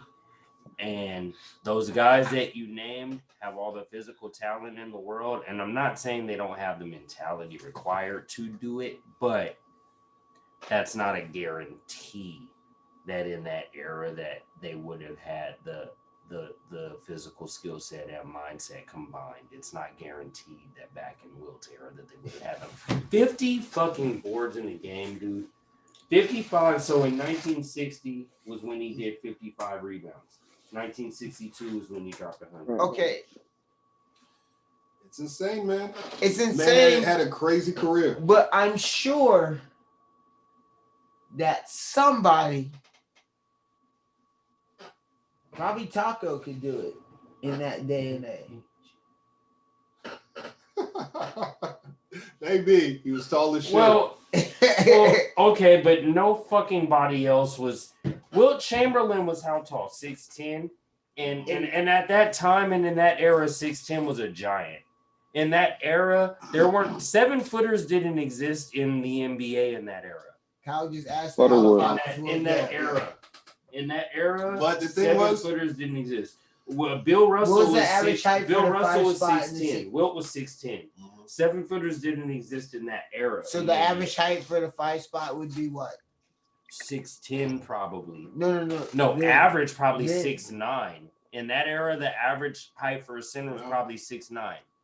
Because 6'10" was tall for 6'10" was tall in that era. So probably 6'9" was probably your average center. But the thing was, like being that tall and having like next level athleticism just put you on a different plane. Because Wilt Chamberlain wasn't just tall; he was a next level athlete. But Wilt Chamberlain was an Olympian. But you have to but let's make let's make the discussion relative to everything. Back in that era, LeBron's not gonna have that athleticism either. Because he's back in that era. Kevin Durant's not going to have that athleticism back in that era either because it's that era. So let's make it relevant to everything. You have to put it on an equal plane with everybody. So let's say like back in that era, like so back in that era, what up, Rudy? So I want to make this particular point because this is like very, very important to make. Back in that era, so let's say you put LeBron James, Kevin Durant, back in the same era as Bill Russell, Wilt Chamberlain.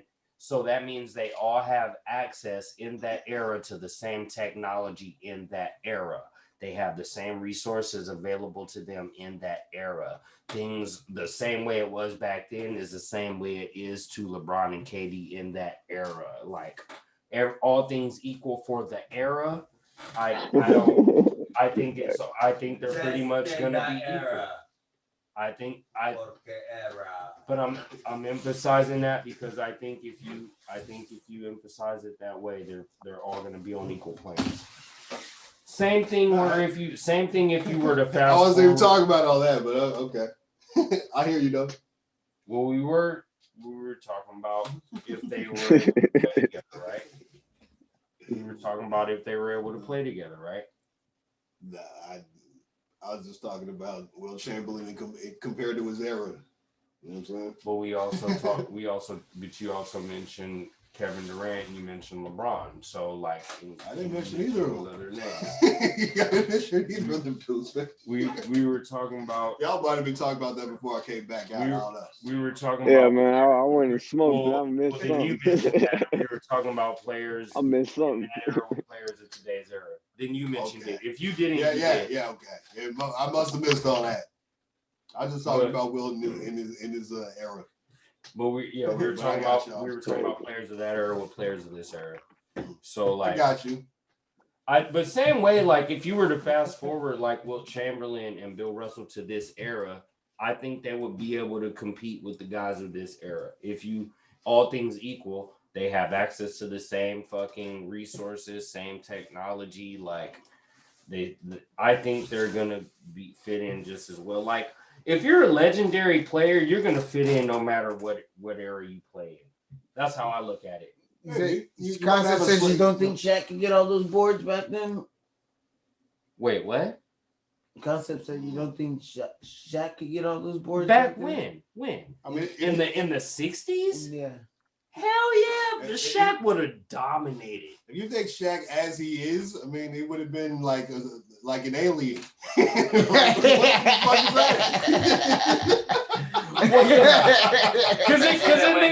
in the 60s, when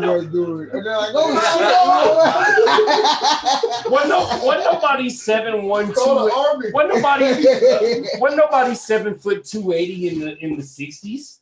Dude, they would be like, what in the Christ's name is that? Call the Avengers. But let's say in the 60s, Shaq played and he was 6'10" and 250. He would have still dominated. He would have still dominated. Hey, here's a tough question. Take his athleticism and skill, he would have still been Shaq back then at 6'10", 250, right? Still dominated. Hey, Looney's question. Yeah, I love that question. Larry Bird versus Chris Mullin in a boxing match. Larry Bird. In a boxing match? That's random as hell.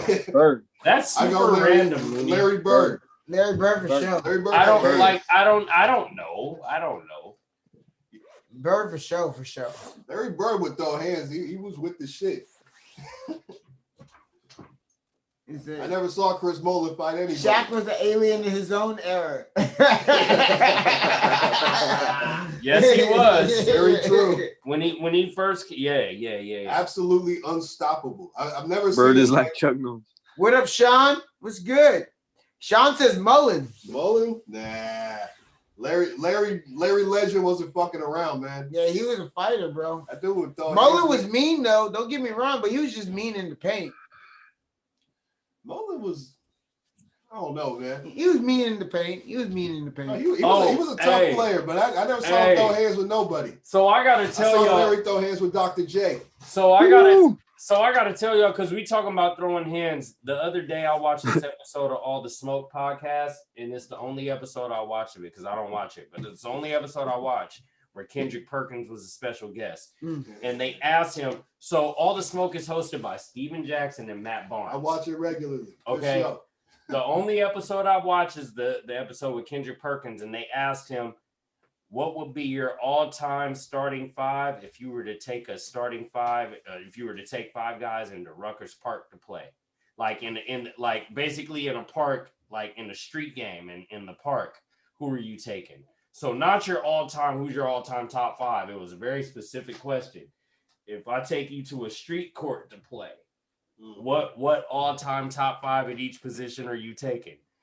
So I'm gonna name the five names he picked at each position, and you're gonna know why. Obviously, all right. I want to. You're gonna understand what they all. At the end of the list, you're gonna understand what they all have in common and why he picked all five of them. I can guess some names already. So you're picking all time. You're picking five guys. No, nobody wanted with Buttersworth. We just talking about. Oh, yeah, he's the coach. So the question was asked to Kendrick Perkins. So he put himself at the five. And his all-time team was him at the five, Rondo at the one, fucking Matt Barnes at the two, Steven Jackson at the three, and fucking who was at the four? Oh my God, I can't remember who was at the four, but you already get my drift. But no, it wasn't Oakley. I can't remember who was at the four, but you are. Fucking Zach Randolph. Oh, there you go. Yeah. So his all-time starting five. His all-time five. So his all-time five. The Grindhouse was built around Zach Randolph. Fuck Grinder. Absolutely. Fuck Grinder. You're playing in the park in the hood, and if it has to go down, what five are you taking in each position? So he said Rondo. He said Rondo at the one.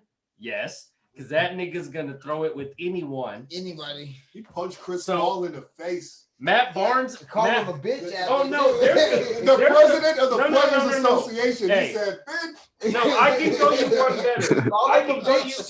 I can go you one better. There's a picture of Rondo, old school picture of a college picture of Rondo kicking his leg this high in an opponent's face. Oh yeah. Yeah. Oh yeah. Oh, we've seen it. There's a picture of it. Matter of fact, I think we showed it in one of our original episodes. So no, we did. I think so. Like, don't make this happen to you. So yeah. So Perkins picked Rondo as a point guard to go to battle in the fucking park, fucking like schoolyard, not schoolyard, but park, fucking parking lot, Harlem shit, Rutgers Park, whatever. Like Matt Barnes at the two. Because if you ever saw Matt Barnes play, Matt Barnes was with you the know, yes, and that was the theme of the team. That was the theme of his five. So Rondo at the one, Matt Barnes at the two, and at the three, guess who it was? Steven Jackson. He's nothing if not with the shit. Man. I would have to choose a different team. Okay? I would take a different team because I want to win the game. No, but KP, the question was basically that without, not in these exact words, but the question was who's your with the shit team. That was the question. So Kendrick Perkins picked his with the shit team. And it was Rondo, Matt Barnes, Steven Jackson, Perkins was at the five, and who was at the four again? Zach Randolph. Randolph was at the 5 and Perkins was at the 4. Or no, Randolph was at the 4 and Perkins was at the 5. Either way, I thought it was his with the shit starting 5. I'm surprised he didn't take KG at the 4. I was gonna say I would have KG at the 4. Randolph didn't talk as much, but was more with the shit without talking like KG. Literally punched motherfuckers in the face. Randolph was more with the shit without the mouth running. They played the same position, so that's a good comparison.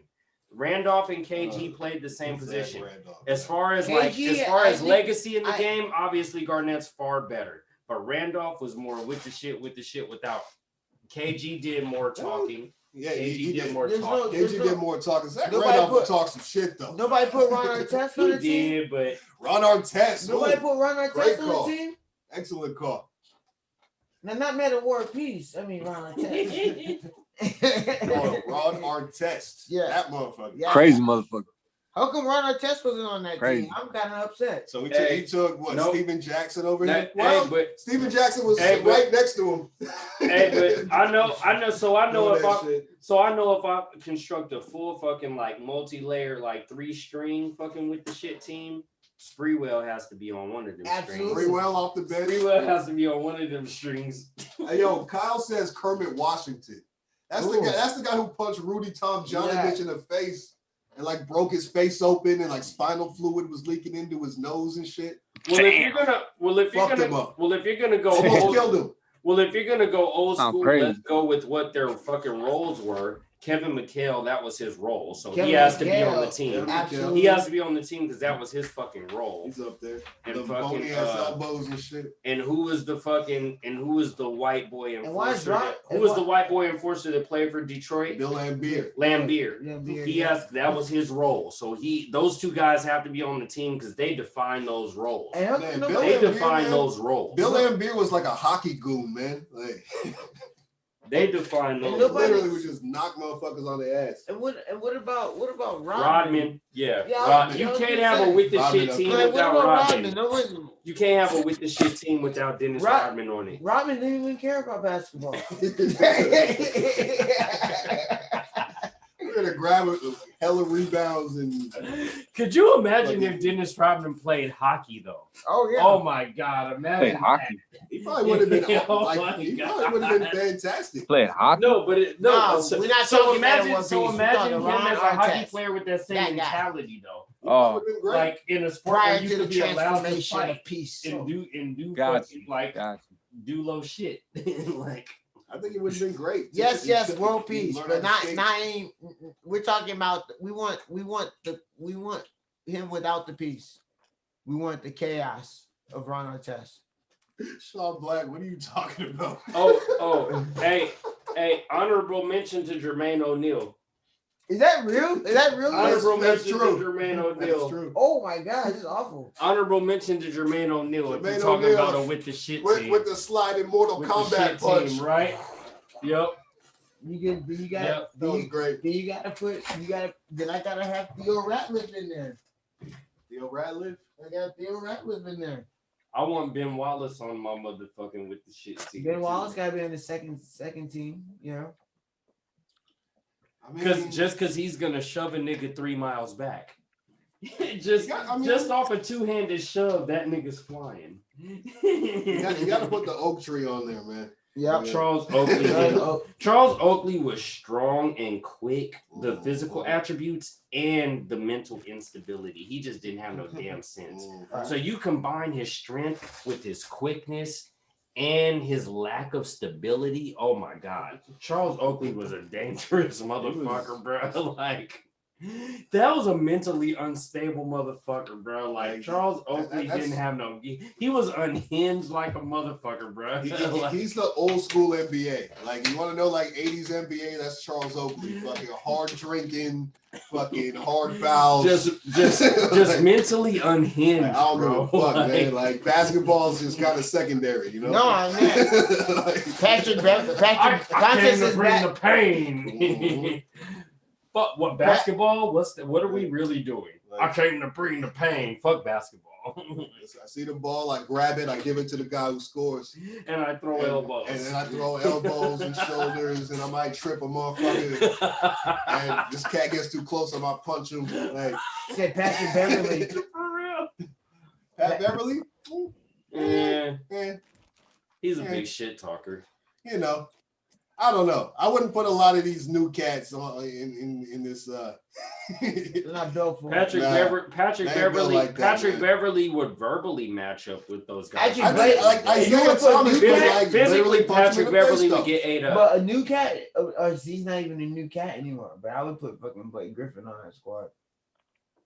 On a with the shit squad? Yeah, Blake Griffin. He's a big ass fighter. Waiting for the punchline. Really? No, he's a Blake big Griffin? Ass, yeah, Blake Griffin. Yeah, he would be on. He would be on the fight squad. Yeah, I ain't feeling that one. Oh, we forgot to mention. He like fights off the court. Oh, hey. So just off the top, just because off Justin Bieber in the face. Just off the top. Shit. Remember when? My bad, man.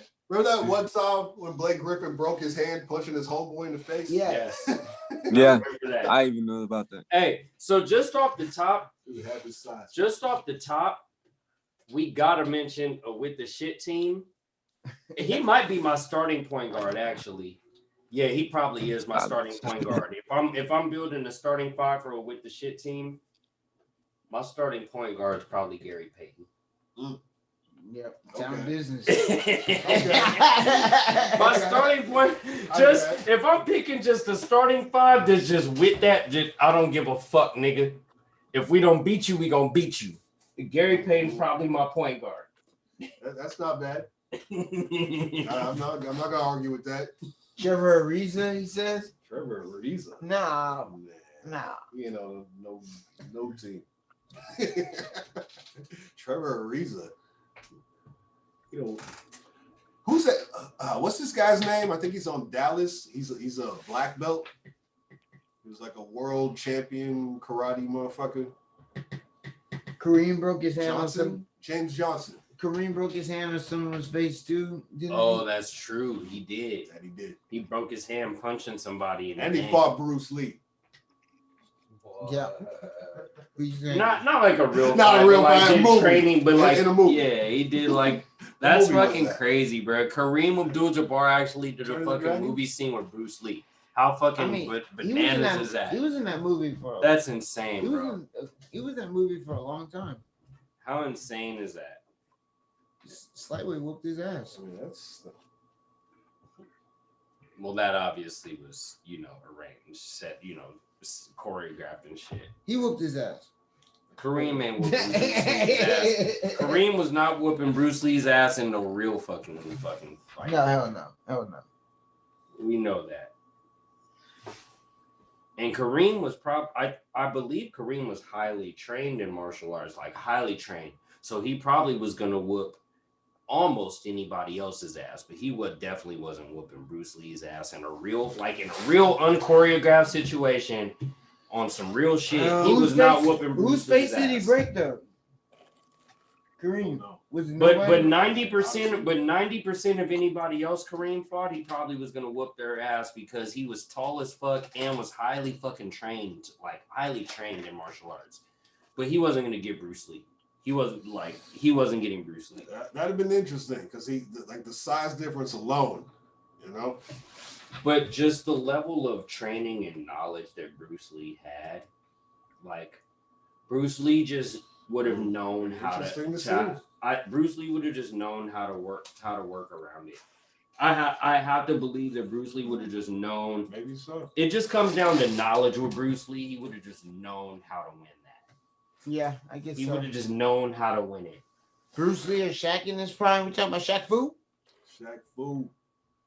Are you serious? Video game was kind of in an actual fight, dude. In an actual fight, like if they could have actually fought Toscano, Bruce Anderson, Lee, bro, really? JCA? Oh, he's from Oakland. He's with the shit on. Yeah, he knows. Wait, but let's get back to that question. Bruce Lee and Shaq, is that really a question? in a real fight. Come on, man. Bruce Lee. Come on, man. Come on, Kyle. Come on, man. Really? On, Kyle. That's not even a question. Come on, Kyle. Really? Bruce Lee versus Shaq in a real fucking fight? Come on, man. I just like with fucking in an actual fucking fight. It'd be interesting to see. He's a giant man against a not so giant man. We break him down. It'd be interesting to see the contrast. Bruce Lee knows how to kill a man with his bare hands. So it doesn't matter. Shaq knows how to kill a whole barbecue chicken with his hands. Like, a dude that big could literally just throw his entire body at you, and then you're just like, "Oh shit!" But if you're Bruce Lee, you know how to work your way around that or out of that if necessary. Maybe, bro. Maybe it'd be interesting. Okay. So let me ask you this then. Let me ask you guys this question. And you guys out there that are watching, like, yeah, I forgot Shaq can't fight. So let me ask you this question: think about this seriously. This is a serious question. I want y'all to really consider this. Was Bruce Lee, what he did, was that mainly more about his physical ability, or was that more about his mental ability or mental training? That's a serious question. I'm laughing at Looney. That's a serious question, though. Like, I want y'all to think about that. Like, he's known and respected as a martial arts expert and ass kicker, right? Is that what his abilities and his reputation, was that more based around his physical capabilities or mental mental training or knowledge or like whatever? Which one was more of a factor in what he was able to do or known for doing? I mean, I'd say a good mix of both. I was gonna say it's both because, I mean, he still was physically able to do things that many people couldn't do. Yeah.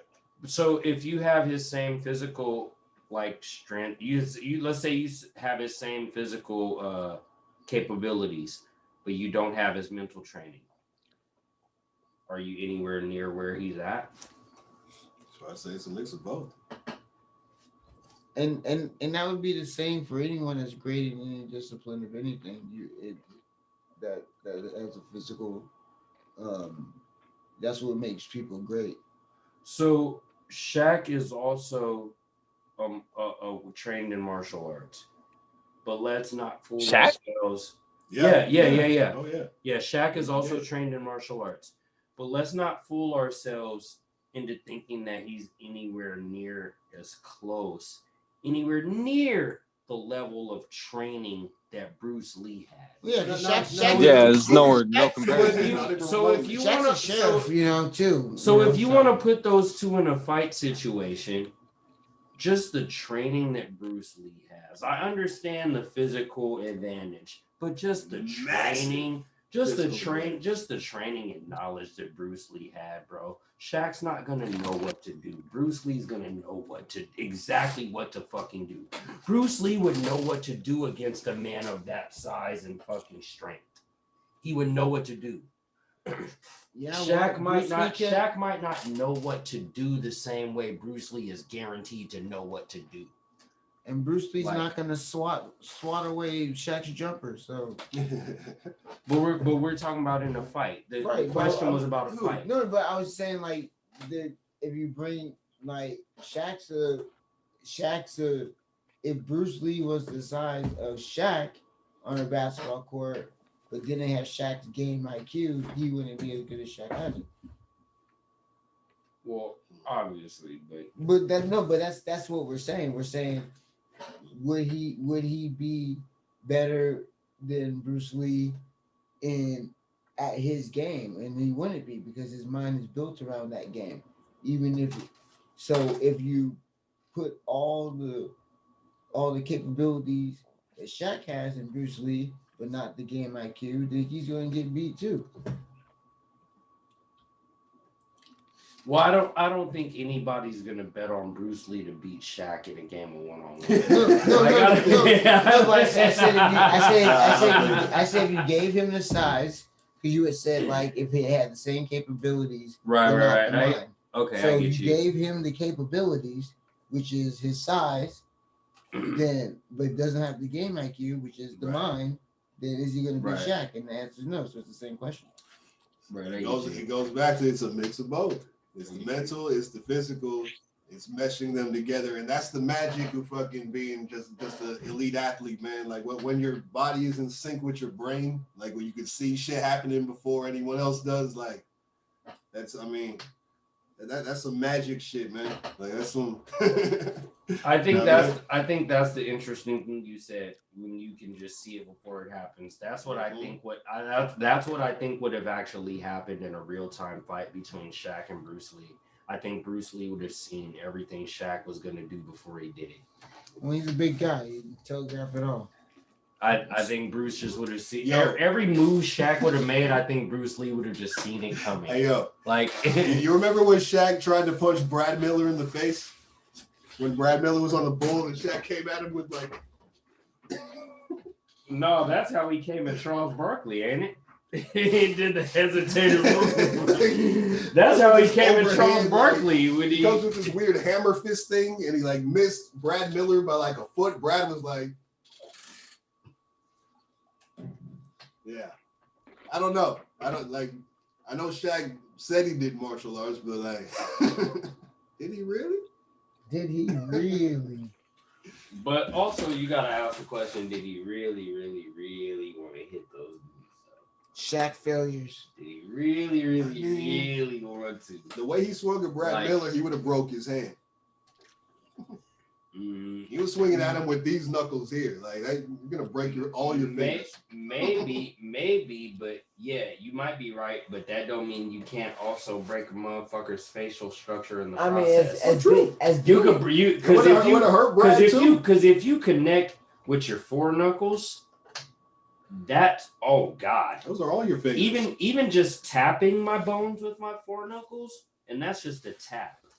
You fucking feel the sharpness of that. Yeah, but somebody like throwing at full fucking force, like there's a good chance they're gonna break their knuckles throwing at full force. There's a good chance they can also bust your shit, throwing their four knuckles at full force too. Yeah.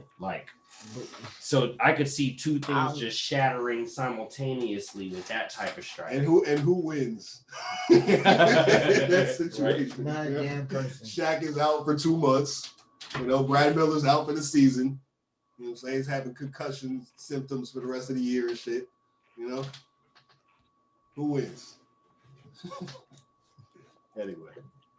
Well, shit. Yeah, I wanted to, we're going to skip our news segment today. Because that's going to get long. Because I was talking about all the science shit, like Mars landing and animal cloning and 13 million pages on UFOs from the government. But we don't. I heard about that. Yeah, we don't have to count for all in that rabbit hole. Goddamn it. Get some mushrooms. Yeah, that's crazy. Derek's not here. We'll say that for Derek. And see what the government's talking about, man. 13 million pages. But we all knew it was real. Oh man, you know what, bro? I've seen this movie before. Okay. First of all, you need to tell me at the same time that Kona? The Kona? No, not Kona. Conda. You gotta say Conda. Conda. You gotta throw the D in there. The D? There's a D in there? Yeah. You gotta throw the D in there.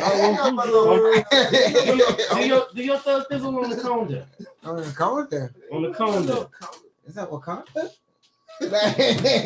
No, not Wakanda. On the Conda. On the Conda. On the Conda. There's a D in there. Yeah, I'm down with that rabbit hole. On the Conda. Man.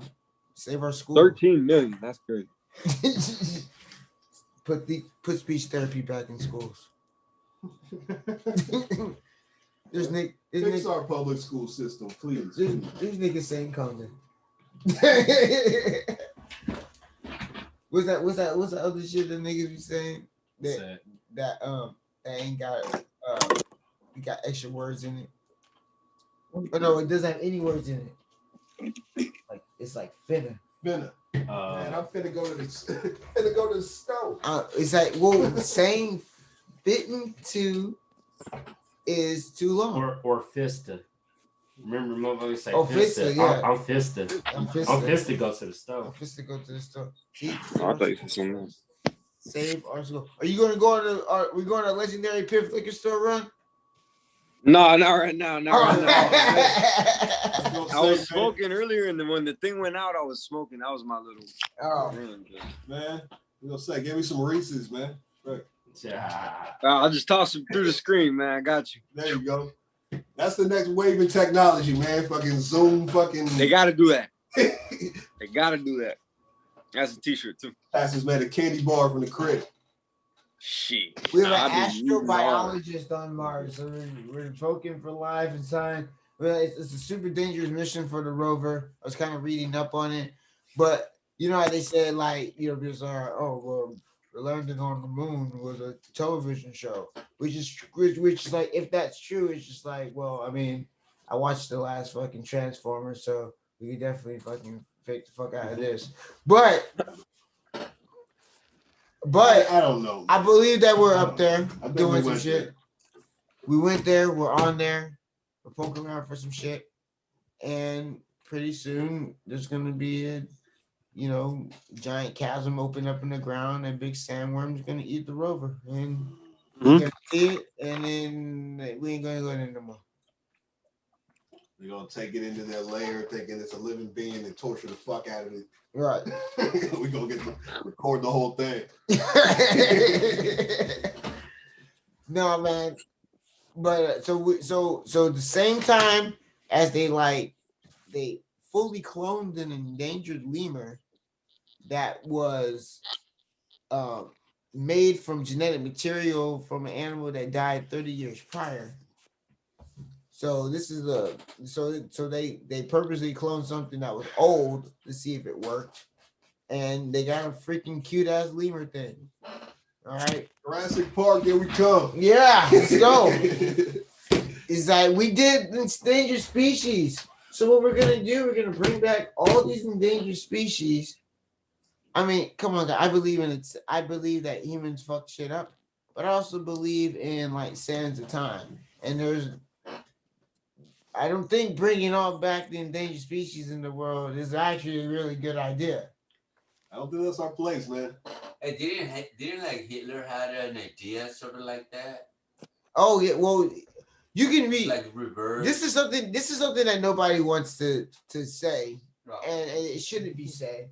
But Hitler actually can be credited for having scientists or abducting scientists that have reverse evolution. Yeah, see Pip's face like, where are we going? No, I'm listening. No, because you said Hitler can be credited. And in sound alone. I said I don't want to say it, and something that nobody wants to say. Right. In sound alone, it's oxymoronic. Right. Let the man finish. Go ahead. Yeah. Right. I say. No, I hear you. Go ahead. say he can be credited for a lot of scientific experiments. A lot of it was kind of like torturous, but it was also like things that like were, he had a bunch of sick ass scientists, to even where they were doing neuro tests of pain with twins, trying to see if there was a neurological link between like twins and a bunch of other like sick shit, Frankenstein shit, putting people back together, trying to bring back soldiers. Matter of fact, he helped Crystal Man. I was just about to say that, Steezy. God damn it. He basically created meth to create the super soldiers, so they're hopped up and aggressive at all times. And also fucking didn't sleep. So that's how they did all their crazy death patrols all the time. They were all off meth and shit? Yeah, that's true. He created it for them. I didn't know that. That's crazy. He had a scientist, and some of their scientists weren't actually Nazi scientists. They were just some Breaking Bad shit. They were just acquired scientists. Some Walter. They were like abducted, kidnapped, and forced to work for the Reich. The Walter White experiment. Like they were trying to engineer a master race. Right. Like they were fucking psychopaths. Right. Yeah. No, I know. At least they were ran by psychopaths. Right. But a lot of those created and like controlled by psychopaths. But a lot of those same, like, even though they were done for like terrible reasons to achieve terrible things, the gateway of Are you saying work, he was on to something? I'm saying the gateway of that work was it was still purely scientific. So I can see what you mean. I can see what you're saying. It was things that weren't being done. So like you study the things that he did, you're just like, hey, that's just fucked up. But we didn't know that shit could even be done because he was fucking literally tapping into that kind of shit. So okay, I get so it opened the doors for us to have ways to do better shit with it than what he was trying to achieve with his own merit. But we I was speaking on that, like he had these scientists, and like granted, some of these scientists weren't with what he was doing. They were like, fucking do this or I'll kill you, basically. So that guy Goebbels? Is that his name? Huh? I think his name was Goebbels. The guy who ran the lab. Oh yeah. Yeah, he's a fucking butcher, man. That guy's Yeah, a psycho. yeah. So, but it was just like, do this or I'll kill you, And so they were doing it, and then, he said all the Japanese kamikaze pilots were on meth, and that's how they did it. Oh shit. Well, yeah, there's that. But yeah, no, they literally, but yeah, they literally knew that, like this shit, they had the technology. They just needed the technology to be able to do this shit, and they were provided that by the rich ass Reich. But those people, probably would have done better things with their life with it. They just didn't have the technology that the Reich had. You know what I'm saying? I feel. Humanity is garbage. That. Yeah, it's awful. That's a mighty loaded statement there. I'll say it again. Humanity is garbage. Our history is just fucking. Our history is just fucking each other up time after time in different ways. Yeah. It used to be you had to do it like you had to actually come to a motherfucking city with like spears and swords and like kill people and fucking knock down buildings and burn shit down. That's how you got ahead. That's how you won back in the day. Those were the cats getting the W's. Then motherfuckers started getting fucking guns. Oh shit, who's got the biggest guns? Who's got the cannons? You know what I'm saying? That is shit. Oh shit, now we got bombs. I don't even have to come to your city. I could be miles away and blow your whole shit off the map. But then the game got psychologically advanced. Now it's like, oh, I could use pussy against you, like, you know what I mean? Or like, I could turn your nigga against you, like. It's not just biologically advanced; it's psychologically advanced too. Like it's technologically advanced. Now cats will fucking hack into your city and like shut down your grid. Yeah, people have been doing shit like someone was trying to do that in Florida not long ago. Well, you don't expect things in Florida to be too protected, so Look what's happening in Texas right now. All it took was a little winter storm to shut their whole grid down. Yeah, that's just fucked up. Arrogance.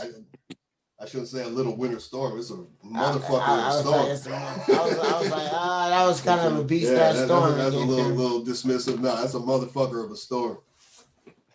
But you know what I'm saying? Like, there's grids in fucking Antarctica that are still working right now. You know what I'm saying? Because they're winterized. They have regulations.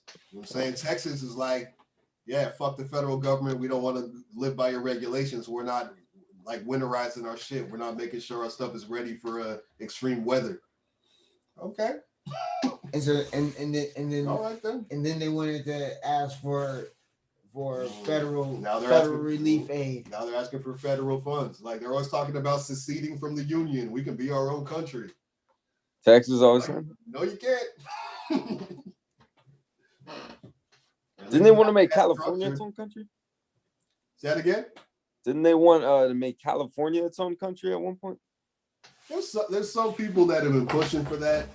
It's not gonna happen. You don't think so? Nah, that's not gonna happen. That'd be a trip.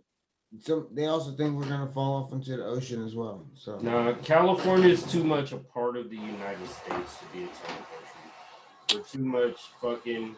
It'd be a cool country. We're not independent enough to be our own country. Not quite. I mean, we like to think that be as far as in the manner of being progressive. We like to think that we are, but we're not ready to be our own fucking country. I mean, we're the fourth largest economy in the world. We ain't ready to be our own country though. But we're the fourth largest economy in the world, the state. And I'm not dismissing that, and I'm not dismissing what that means. Even yet and still, we not ready to be our own country. I mean, I think this Texas situation is just kind of a, it's a lesson to be taken for everybody. You know what I mean? It's like, yeah, we're united. We're united whether we like it or not. You know what I'm saying? Because think about this. Like, if Trump was president right now, like, I'm sorry to put that thought in your head, but if Trump was president right now and California had a fucking natural disaster that shut our grid down, what would he do? Nothing. He blamed it on the trees. What would he do? He'd say, we have exploding trees. Boom. You know what I'm saying? He's like, guess you should have voted for me then, huh? Like, wow. Yeah. He treated it like a political game. You know what I'm saying? Joe Biden People's was like, lives. Texas needs help. Got you. I'm no Joe Biden fan, but you know what I'm saying? He's like, he's trying to be the president of America. You know what I'm saying? Not just the president of the fucking people Democrats, that voted for him, right? Not just the president of his voters. So salute for that. You know what I'm saying? Like these cats that say they're gonna secede from the union and they don't need the federal government, now need the federal government, and he had their back. Because they Americans. No matter what bullshit they talking. Oh yeah, they wanted to split Cali up in multiple. That's right. They wanted to split it up in multiple states. They wanted there's like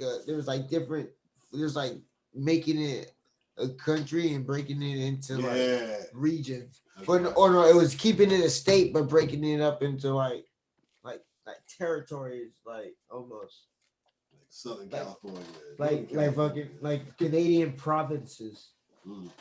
California provinces is what it would be more like, because it's like there would be regional subdivisions. Thing is, it wouldn't help us get any more senators. No. You know what I mean?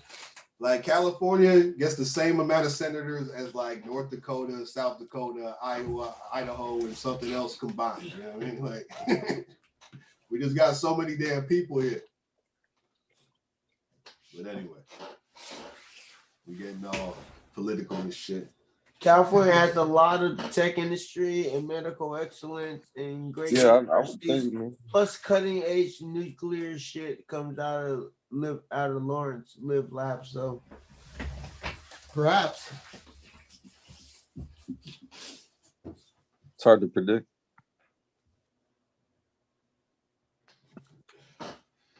Oh shit. Do we do promo hour yet, or the promo minute, or? We have not. No, we have not tonight. I'm sure we'll get to it eventually. I'm sure why the graphics ready to go and all of that. The rabbit's ready to go. Damn, is that true, Steezy? There's more people in California than all of Canada? Is it true? Is that real? God damn. That's crazy. Damn. Ugh.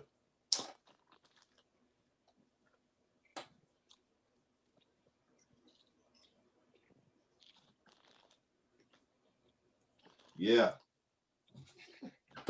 I don't know, man. What do y'all think about this the state of politics post-Trump, man? So, what y'all think about that? I'm not a fan of Biden at all, but I do me neither. I do have to say, I will admit this, from day one, he's been busy. He's been doing shit. He don't play golf. I'll give him that. Right. He's not and it was literally from the minute he walked in, he was signing shit. he was like, you know what I mean, trying to make some things happen. You know what I'm saying? And the second he walked in, so I gotta give that to him, despite the fact that I don't really fuck with him like that. But like I think what I really have to credit him for is I think he understood the immediate need for improvement, and he acted on that when he walked in. Well, I mean, either one of us could have stepped in there and it'd have been an improvement, man. You know what I mean? Right, but not all of us felt or understood that an immediate improvement was needed. What? Believe it or not all of us believe that an immediate improvement was needed. What? He understood that and felt that. Just talking about Biden, even though we don't really fuck with him like that, but just like as soon as he went in there, he went about trying to change shit. As soon as he got in, so I get. What's he changed so far? Well, he has we're back in the Paris Climate Accord. Yeah, so we're back environmentally. He's gonna get us back in the WHO, in the World Health Organization. He's already started reuniting families that have been separated at the border by the stupid fucking ICE and fucking putting people in cages. That's good. Even though fucking they lost hella people and kids. Kids have already been reunited with their families. Yeah, that's what's up. Is that the White House has become a retirement home? It always has been. What are you talking about? Yeah, that's true. Old ass dudes in there, man. That's a good one. Old dudes that do not have their finger on the pulse of what's going on right now, you know? Tell them that they need some rap beats. He's like, you know, we need some rappers in here. To be like, who do we call? He's like, call Tupac. He's like, hey, I just found out Tupac was dead. And that student debt thing, Mr. Juice, he's kind of waffling on that shit. He's back and forth because it start like cats were talking about $50,000, and now he's come down to 10,000. Right. And they still don't have a deal. He's still like, yeah, Congress has to pass that. You know what I'm saying? Like, I wouldn't feel right just signing an executive order for that. He does. So basically, he's trying. Talk about bake sales and make me laugh. We're still waiting for. There ain't no bake sales right now, man. I gotta wait for the drop. But you guys can still follow Sugar_and_sparkles_CA if you do want to check some shit out. Stay in the loop. Stay in the loop on the baked goods. Man. Don't be hating on the baked goods, Juice. Jackie get down with the get down on the baked goods, no doubt. Nah, she do for sure. Mad Man A. Smith for president. Yeah, we got it. We need Mad Man A. Smith. That's Kyle. That's what's up. What's up, Kyle? All right. Well, let's go back in some music real quick. We haven't done our promo hour tonight. Oh. All right, fine. Promo hour music, man. That's true. It's very true. All right, guys. Yo, check it out. New Ways album, man. We're trying to push that out for the end of the month, but beginning of March probably is the look. So, groundbreaking EP coming, man. Fucking mixed by MXT Persona, mastered by me. So this is MXT Persona's first mixed album. So yeah. Okay. Concept says Madman for President campaign. Yes. Yeah.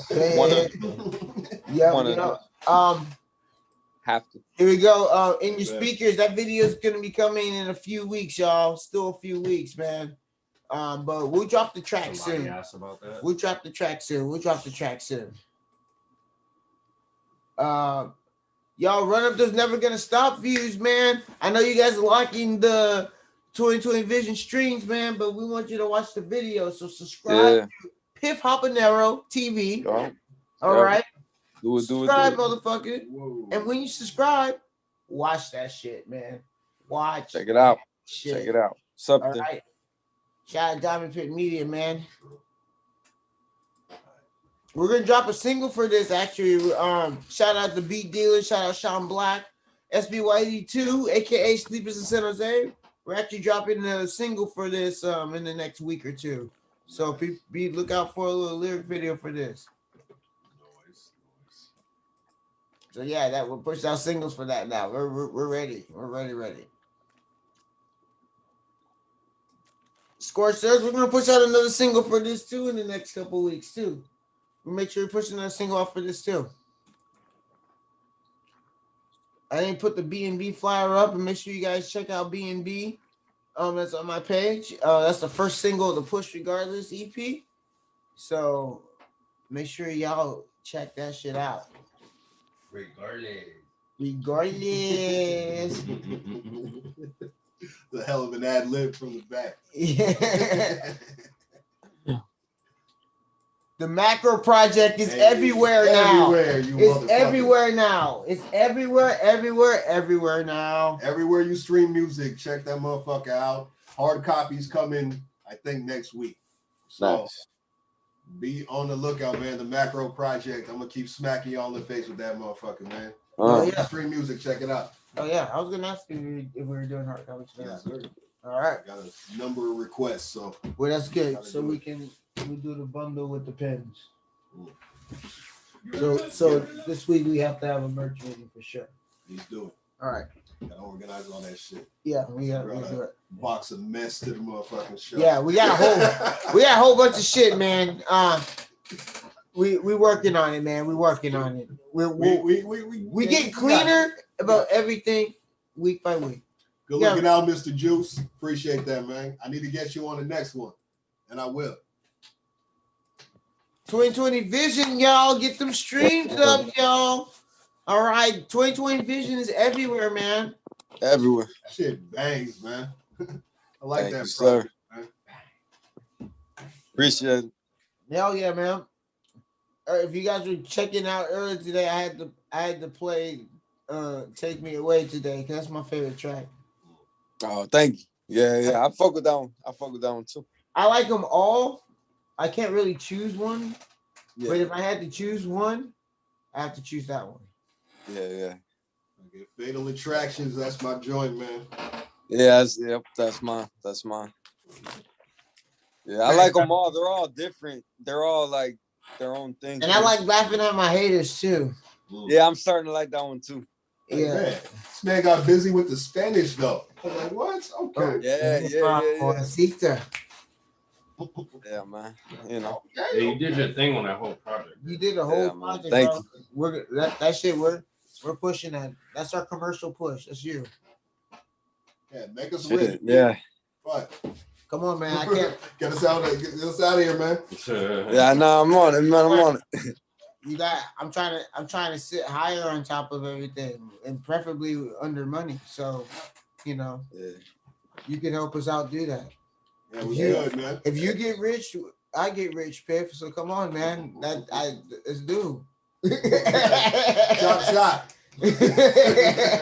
Yeah, say no more, Sam. I'm out. Man. Let's go. We out. I'm trying to retire, man. I'm trying to be your manager and shit, dog. Come on, man. Right there, created this pyramid scheme in the first place.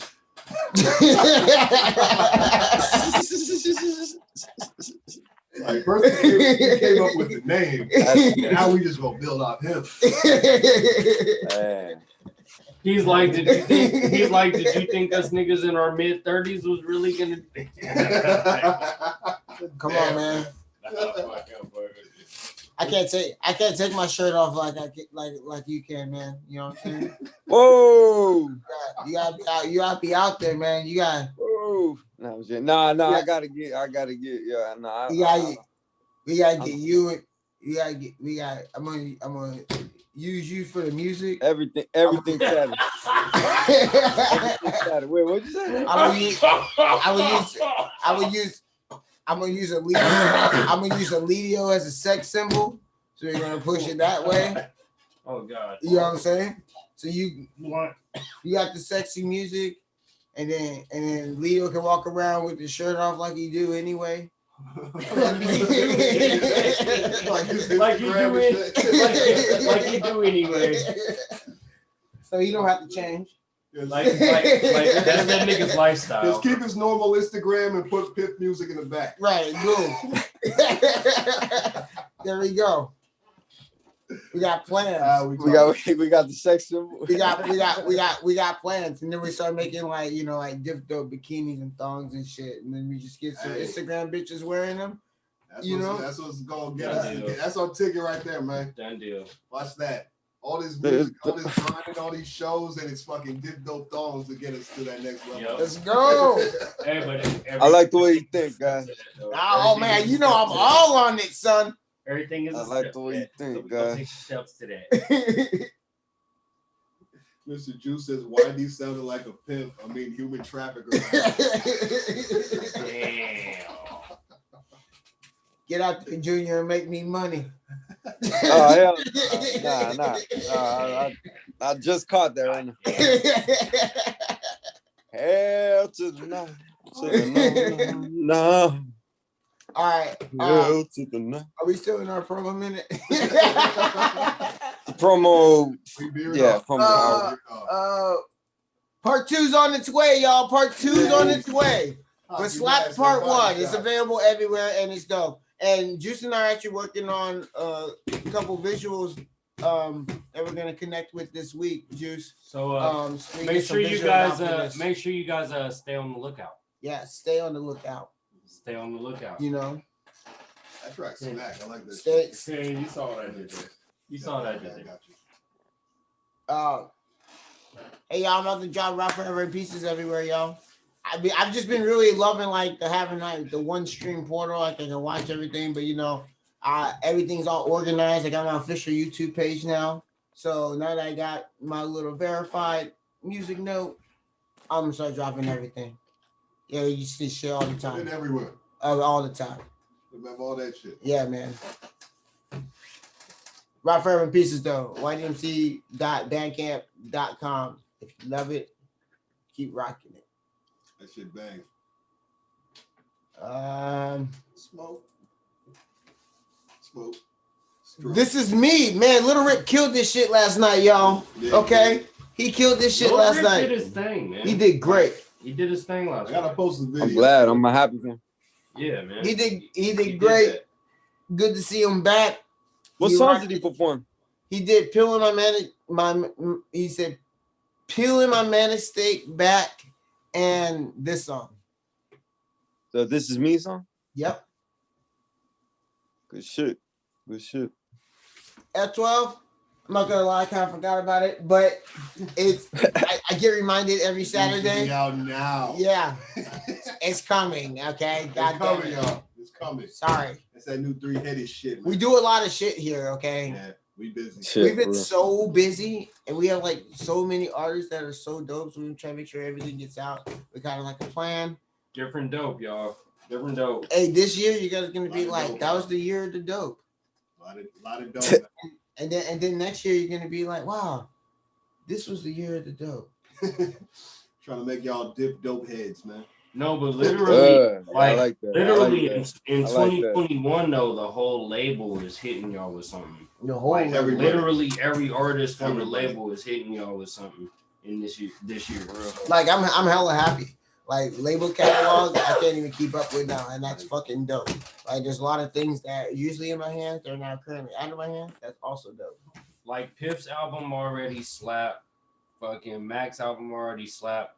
YD, you did Rock Forever in Pieces last year, right? That was 2020, right? That was 2020. So Push Regardless coming this year. Are you about to slap I got him Push over the head? So here's what. Slap him over the head. And actually, I'm not gonna lie. I'm actually probably gonna drop 2 albums on my birthday. Damn. It's my 36 chambers. Okay. Talk to him, YD. It's my 36 chambers. All right. And I'm thinking, I might have 36 tracks on my birthday or something. You know what I mean? Now, no, but I'm actually gonna aim for 25. My birthday's April 25th, so I got an album, a full-length album called The 25th Letter. that Damn. Okay. coming out on my birthday. Like that's the date. Push Regardless is pushing closer to that date. So like, I mean, if I did one at the beginning of April and the end of April, cool. But I might just make it a thing and do it both the same day.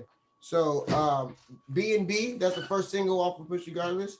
And B&B. And I actually got the first single here today for you guys off of 25th Letter. Nice. And that first single is A Man With No Soul. Man with no soul. A little tiny soul. Let me make this a little Shout out bit. to the homie Legend. Shout out to the homie Legend though, man. Yeah, homie Legend back, baby. He's super back. He's got hella beats, man. Hella beats. Rolling. And hopefully by the end of the year I get to push out that EP with Ghost producing. So and then what? Wait, and then also a second EP with First Gift is we're talking about. Oh shit. Oh, nice. I got a lot of music, bro. Since we're talking future projects, yes. Fucking working on a little EP with the boy Sean Black, the Beat Dealers, man. Yes, yes. Okay. Blacked Out EP. That's dope. I got too many Sean beats, man. Like he hits me up when I'm high and it's like, hey, want some beats? I'm like, and Mama's working. Mama's working on 2 albums simultaneously right now, also. So right, you know, so he's busy as well. So no second guessing is gonna be coming this year, and me and Butch Swim are in collaboration for getting our joint project out hopefully this year as well.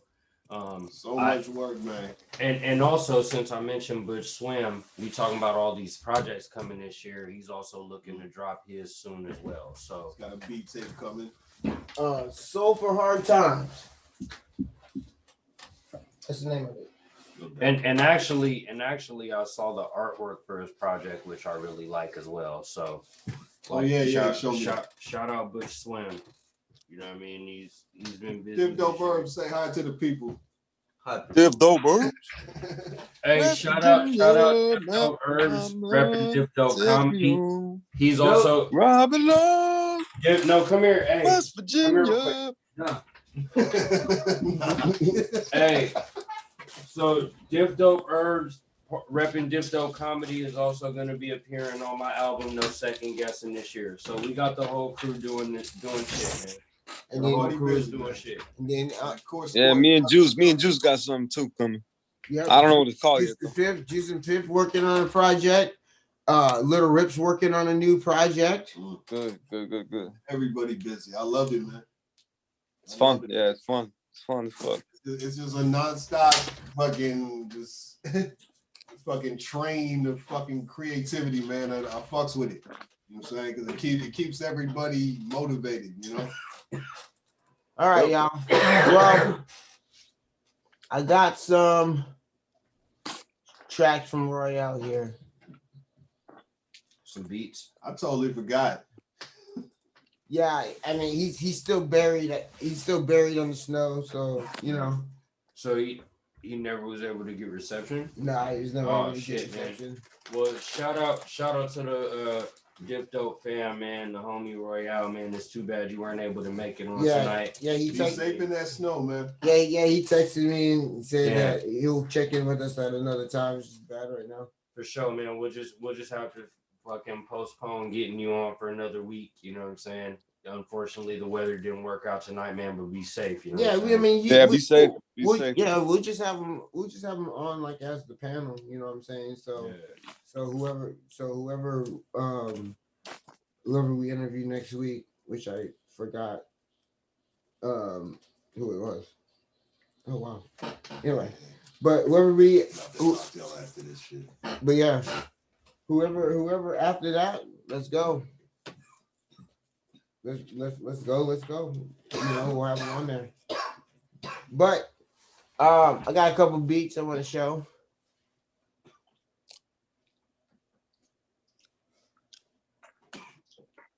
I'm gonna do this the easiest way for me. Uh-oh.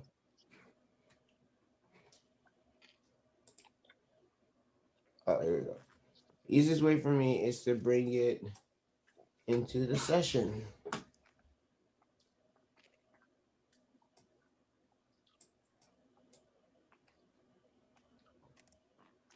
Da-da-da.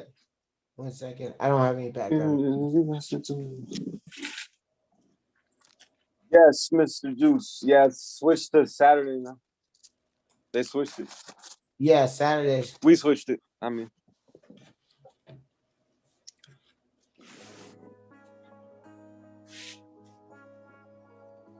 This Royale, right?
Yeah, so that was Bad Blood That by. beat was hard as fuck.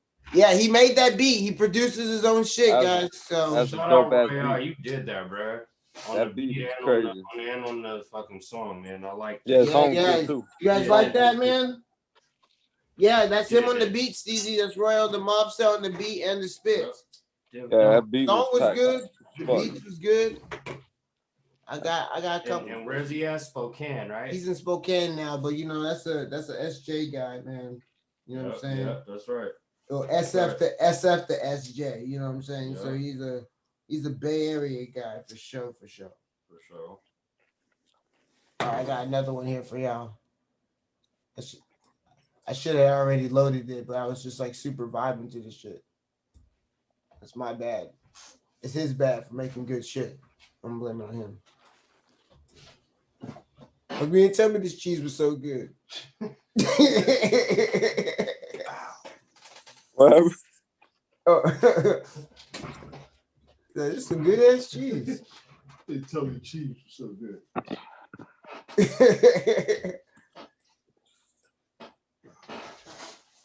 All right, it's coming up. Whiskey and cheese. But yeah, man, my man Royale The Mobbsta, man, on the beat and on the spits. Salute, man. Yep.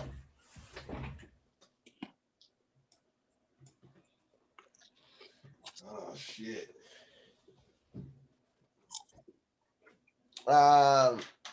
This one is not loading, so let me grab another one.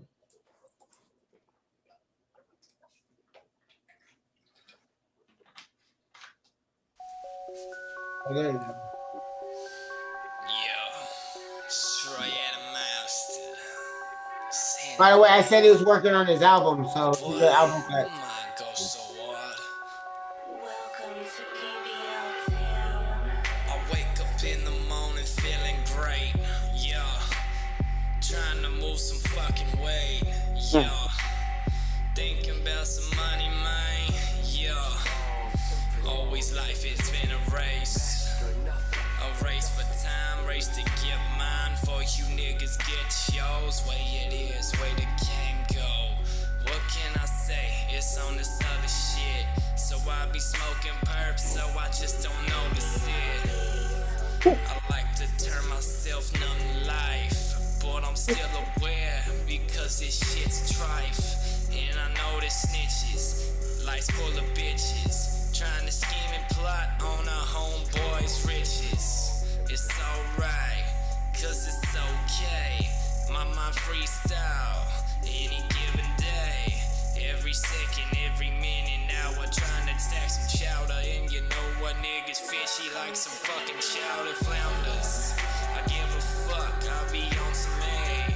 Yeah, and it's that one for the fucking bay. Yeah, I'm from the SJ, city of that fin. And yeah, I'll be shocked side sitting with a grin on my face, and I'm smiling. You know why? Cause I get it, I'm living. My feet tied cause they got some fucking mileage. Like old beat a bucket, no time of this. I'm moving everything that I can. Cause you know this life, you don't gotta be a man. Cause you separate yourself if you really young. And if you just not, nigga, then you falling off. I don't need a pen, a pad, of paper. I be spitting lyrics so hard to see you later. I don't need nothing, bruh, except my money, mine. And you know what? It's hard to find true friends in this life. So my circle, it might be small, but those my ride or die niggas on tops. And all you what the fuck boys wanna talk. But that's okay, nigga, cause we fucking walk. All your niggas just some white noise.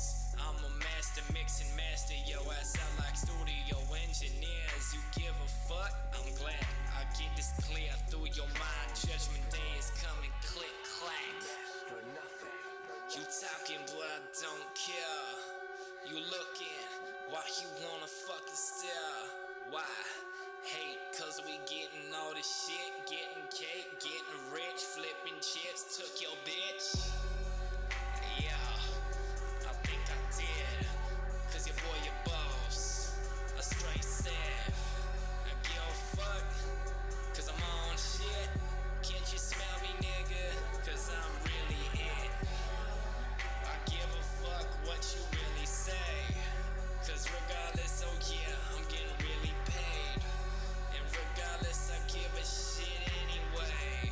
About you fucking facade for go fuck boys, man. You falsified, like fucking falsified police reports. But we live and do or die, yes of course. Bitch, I be on my own the hype, so go get yours. Don't chip at my chips, that's on my Pringles. I give a shit, drop another hit single. Smoking loud, I got the pack. And yeah, we open it up and we smoking that. All right, that was the Be Real freestyle. This is the Be Real freestyle. He made that beat too. Yeah, this man got some smackers. Yeah, man. Yeah, for real. He's definitely upgraded in beats, man. Definitely upgraded in beats for sure, for sure. The beats, man. Good beats, man. That's off his tape that he's working on.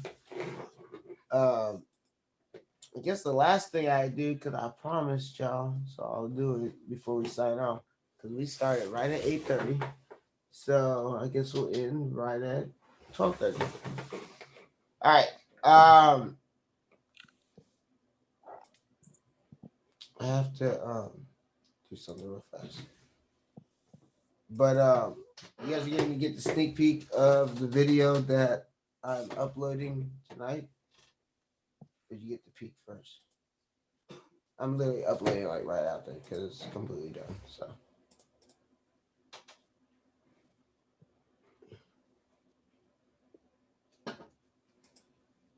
Damn. Y'all getting the exclusive shit here.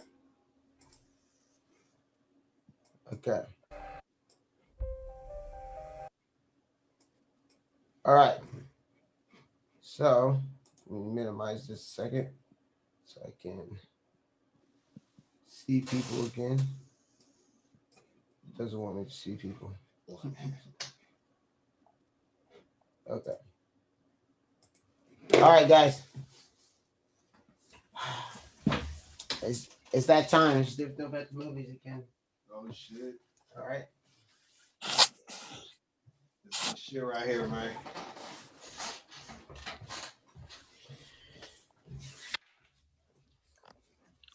Brought the Cracker Jacks. All right, man. Diff Dope back at the movies. I'm starting to like these a lot. Yeah, I enjoy this. Yeah, man. All right, here we go.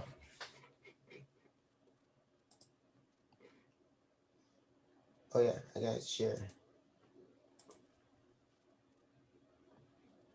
my screen. All right, and all right. So here we go, guys. I'm gonna mute myself.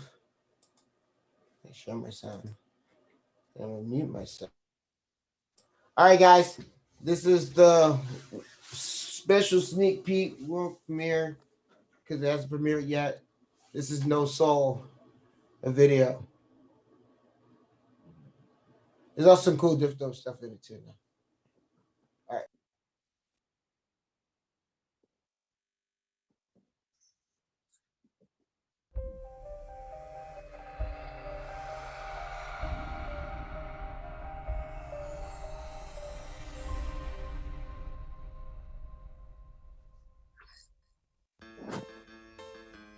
Hello world, it's YDMC again. Another slapper. What's up, rendezvous? Diff Dope, baby. Let's go. Out of control. Man with no soul. Legend on the beat. Yeah. I'm losing it, y'all. I'm losing it. I steady think about the days when my final resting place in the graveyard stands the grandest sculpture of my face. I swear to God I can't control it. Ego tripping out like when I'm having Elvis pipe dreams or dying on the toilet. The truth about the truth is the fact that you can't dispose of it. I expose all of it with greatness, pinning proper flows like this. Never left a thinner coat. Bottle figures give a kiss to shady lady shimmers and delivers with no heart to get. Bonds that lay broken on the tokens to confession. Forgive me, Father, had some fire, wisdom, make obsession. I've yet to see a reason Jesus living through the blind. My family prays for me. I refuse to waste the time. I wear a sinner sign, the signature of my grind, much similar to my mind. Inner peace I cannot find. I feel the chains all designed to bind and not define. So bare chest, I relive my life like take the express rewind. See me, and when I leave this world, I leave it to my sons and girl. I know she'll raise them up right. I will raise them and watch it burn. And learn from predecessors till it's finally their turn. From the ashes I'll emerge the second the earth is torn. We're born to be warm, but the scorn is much deeper than the thorn between my claw. I'm still kicking the jungle, y'all. As complicated as it seems, the goal is quite simple. So let it be a place of faith and not a state of mental. YDMC is losing control. YDMC, he's out of control. You listening to a man with no soul. It's YDMC, man, he's out of control. Beware biters in my style, you stole. YDMC, man, he's out of control. With different dope rendezvous and diamond pit though. YDMC is losing control. I'm losing it. I'm losing it. I'm losing losing it. Out of control. You listening to a man with no soul. Out of control. You listening to a man with no soul.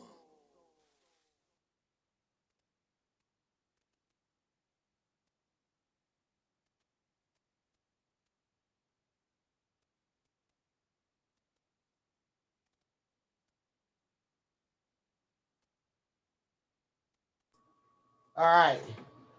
We back. We back. Yeah. All right, y'all. That was the exclusive peak of No Soul. Oh yeah, Buttersworth. Dude, we need that lineup of those. Oh, the Buttersworth joint. Yeah. Appreciate it, Steezy. Yeah, that's some exclusive shit, man. But you holler at us, man. We'll I'll point you in the right direction.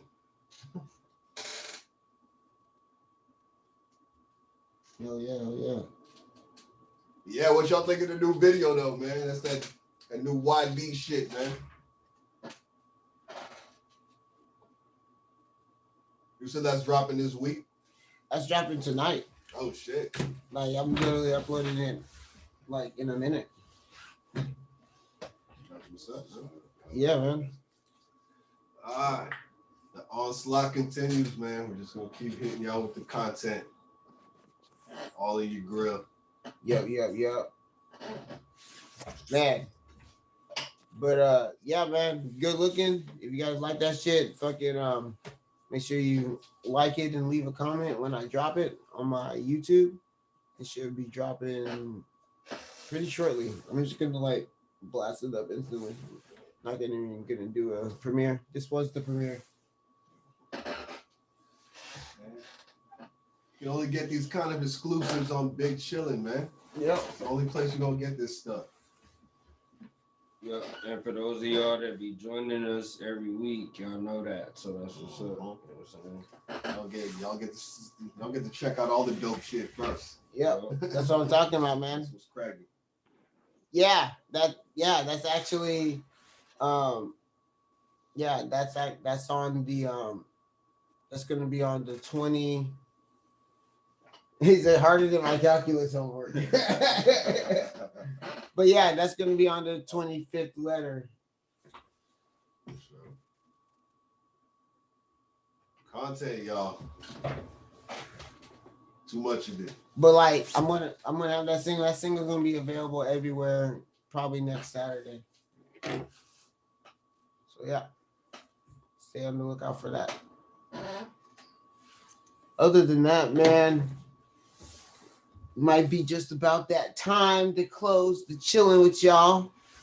I want to thank y'all for joining us for another week of Big Chillin' with Diff Dope. You know what I'm saying?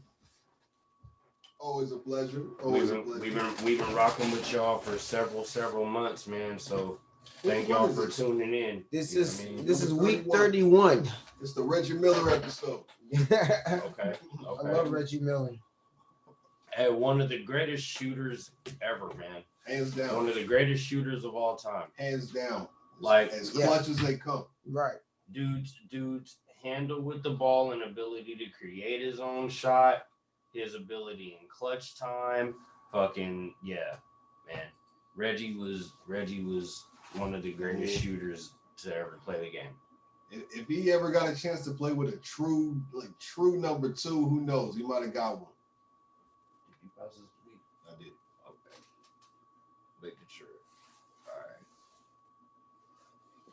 right. You said if Reggie had a chance to play with a true point, like a true number two. Yeah, man. You know what I'm he was the number two. Reggie played the two. No, I mean a number two guy. Oh, I got you. Okay. I mean, he had some good players with him, but he didn't have like a really? Who was his number two guy? Technically, was it Rick Smits?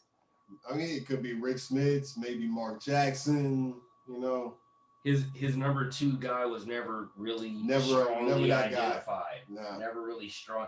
No, like it was never even if it wasn't like, even if he wasn't that good, his number 2 guy was never even really strongly identified. Nah. Like, and like, because I thought it was Rick Smith, but not necessarily so. I mean, he played with Jermaine O'Neal like at the end of his career, I think. Like maybe for a year or two before J.O. became that guy. Well, I was gonna say at that time, Jermaine O'Neal was leading the franchise. Reggie played the background at that time. Yeah, he didn't get not in his prime. He never had a real number 2. And we going down a sports rabbit hole. That was a problem with them building that franchise. Yeah, Mark Jackson.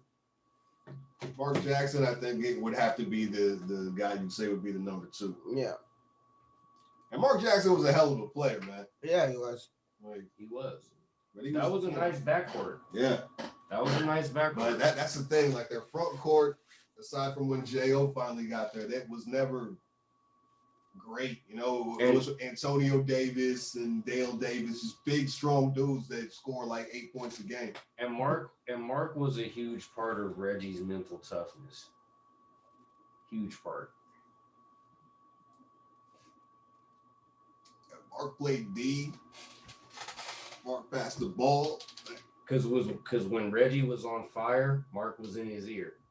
Don't you stop. Don't you dare stop. You're the man. No one's going to stop you tonight. You keep doing everything you're doing because no one can stop you. You're the man. And when he was having a shitty night, don't you dare stop because you're the man. No one's going to stop you. You're the man. Don't you dare stop. Reggie could be 0 for 31 or 31 for 31. And Mark was in his ear every night. Don't you dare stop because you're the fucking man. Like, yeah, we going down the rabbit hole concept. Dog. But y'all have a good night. Sports. Y'all have a good night. But yeah, man. Those Pacers teams were dope. They just couldn't beat Jordan. But who could? Nobody was. But who could? Nobody was. All right, and before we leave, I want you guys to check something out. Besides everything on the Diff Dope YouTube, all right. Besides, on the Max YouTube and everything. Diff straight did the disappearing one time. But straight did the 1-2. But I want you guys to like fuck y'all. I want you guys to check out Will Smith getting his teeth knocked out. What? Wait, what? Yeah, just check that out. Wait, what? How did this happen? Just check it out. All right, guys. Wait. Peace out, Concept. Peace up, Steezy. Just here? Later, Kyle. Later, Piff. We're gonna talk about later, that next Looney. episode. Later, Juice. I'm speechless. Bye, Mike. Everybody. Bye, Titus. That's your homework. Go watch the later, video. John. We'll talk next week. Bye, y'all. Adios, y'all. Diff Dope Herbs. All right, we out. Peace, y'all. Was it like an accident with one of his kids or something?